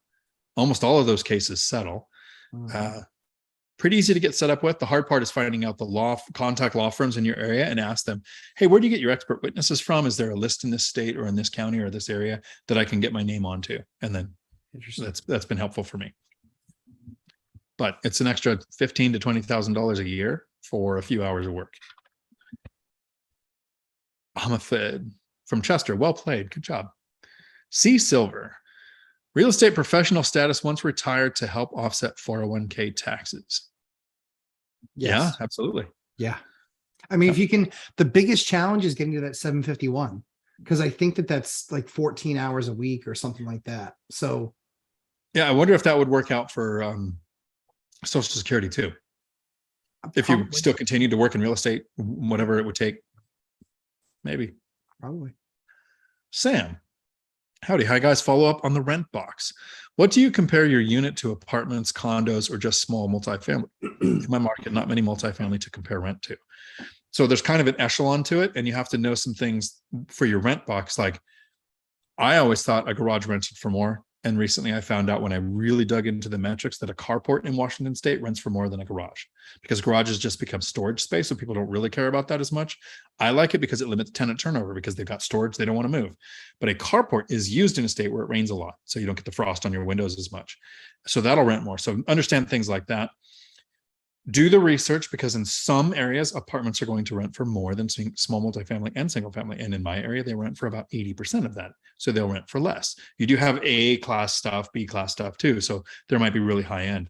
So it takes the time it takes to learn your market and then look at what would compare the most.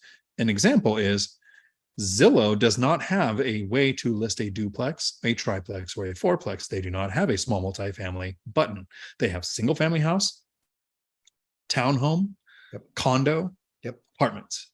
So in those four, we most look like a single family house or a townhouse. I don't like to list condos because that usually pushes people away.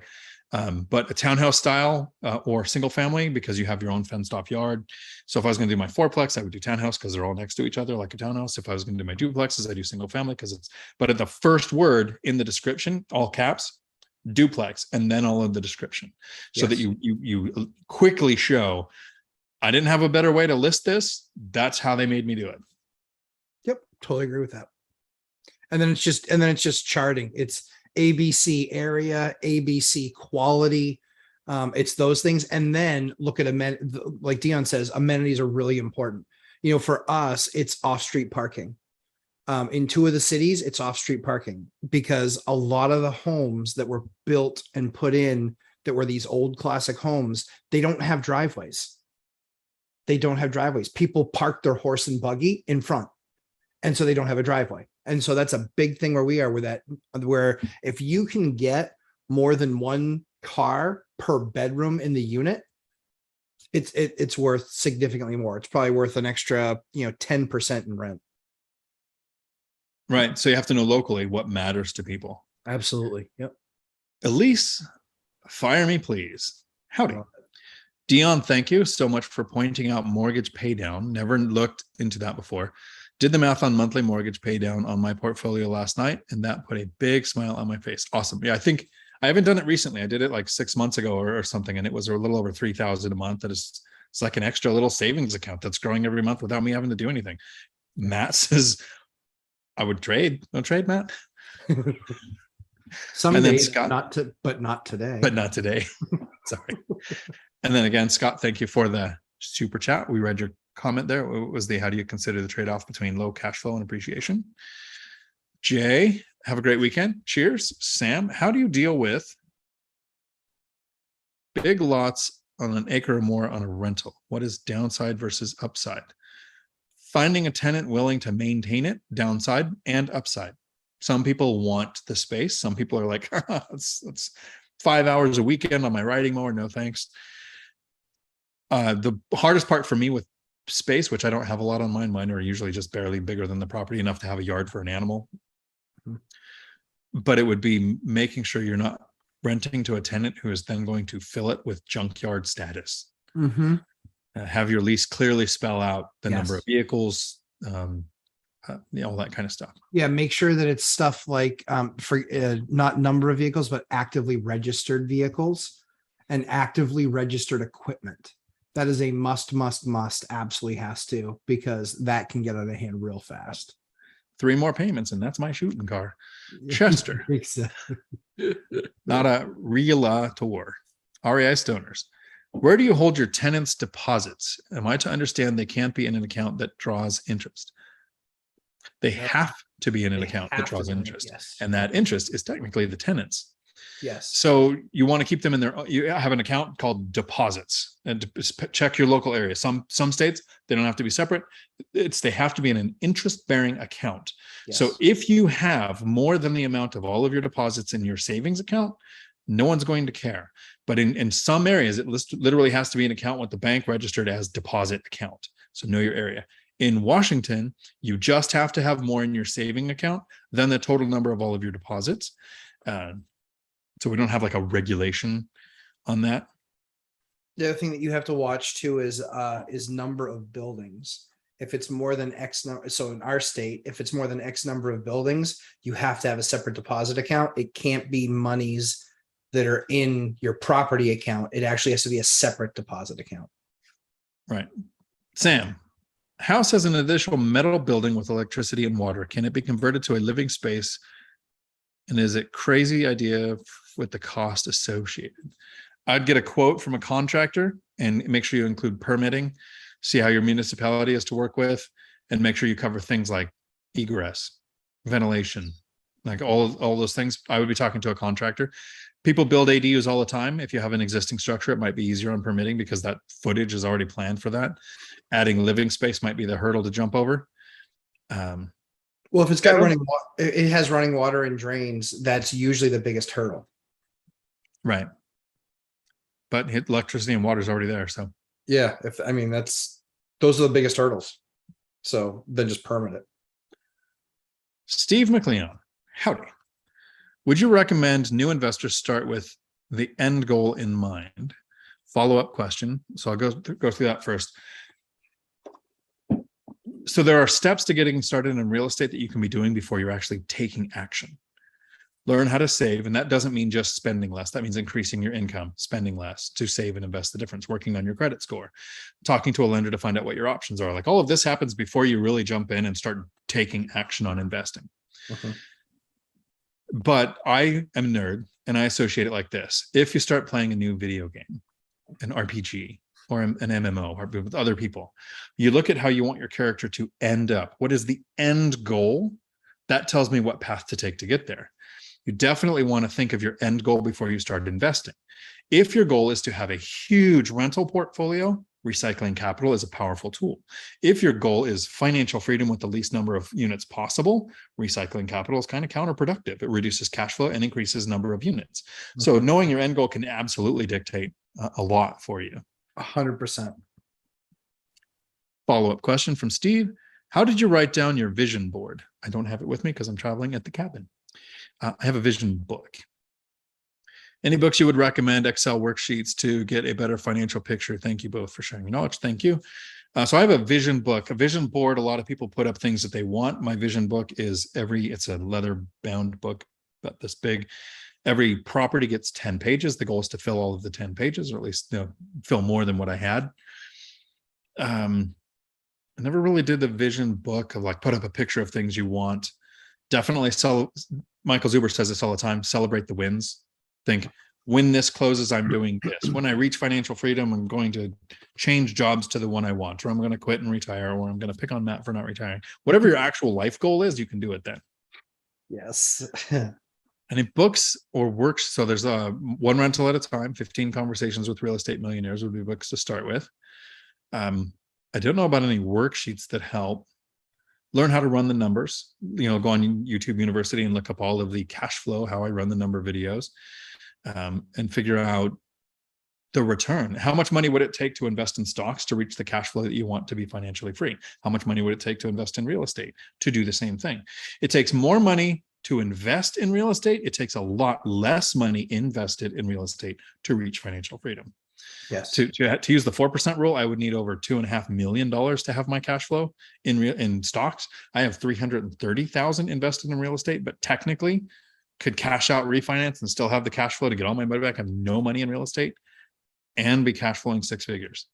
So it took more money to do the down payments to get into it. You can go buy a stock for $5. You don't generally buy a property for $5. It's true. And these are the last couple, and we'll be wrapping this up. Justin, howdy. My nephew's name is Justin Time, and that name beat out Justin Case by about this much. Where do you go to find historical data for an area? I feel like rents in my area have been flat for a decade, even with a decent ROI. If rent increases are bad, should I want to look elsewhere? So what is the current ROI if rent stayed flat? That's the way I run I run the numbers as though rents were a little bit less than what the area average is. Historical data, Matt, how would you find it for your area for rents? For rents, I would probably look at, you can look up specific properties that are rentals on Zillow, and it will show you what they rented for. The other thing that you can do is just reach out to existing rental agents that have been agents for quite some time. I've talked to them and just say, typically what was this renting for 5 years ago or 10 years ago? But if you want something factual, Zillow will actually show it. You just have to find the rent, because a lot of rentals were listed on Zillow for quite some time.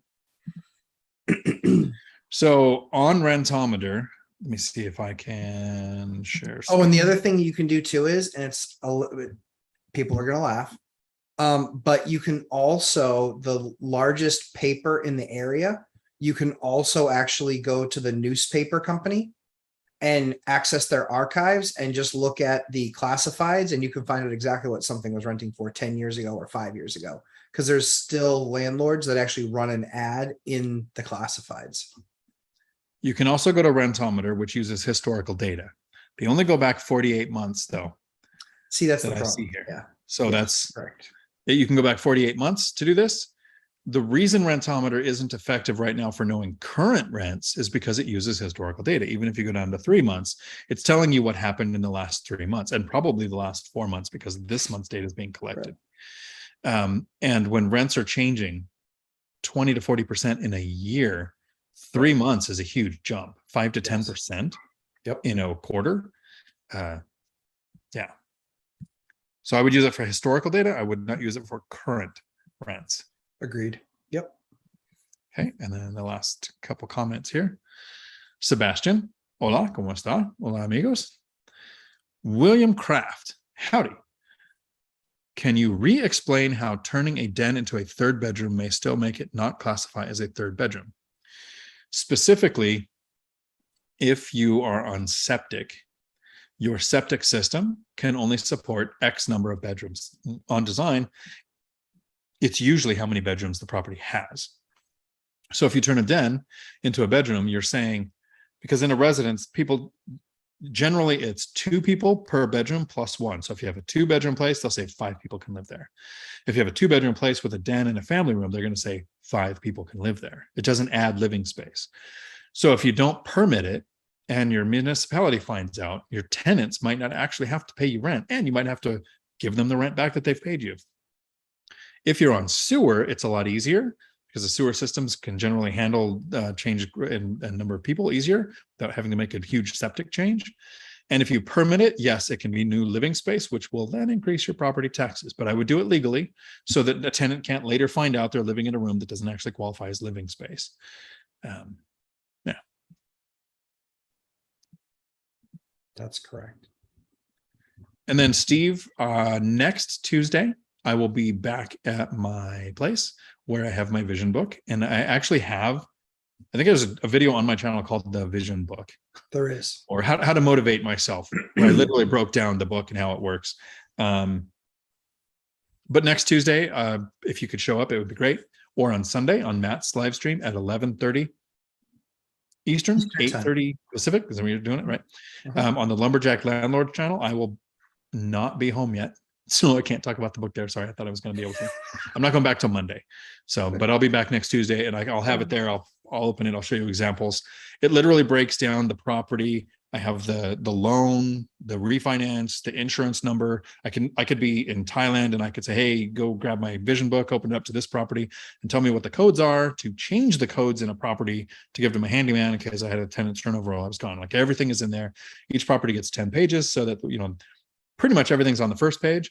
But then there's a list for tenant changes, when the refrigerator was replaced. Like, it breaks down the whole business in a book. And then I think I will say good evening to everybody there. Thank you very much. Thanks, Steve. Thanks, Justin. Thanks, Don. Until my next video. Thanks for coming to my Dion Talk.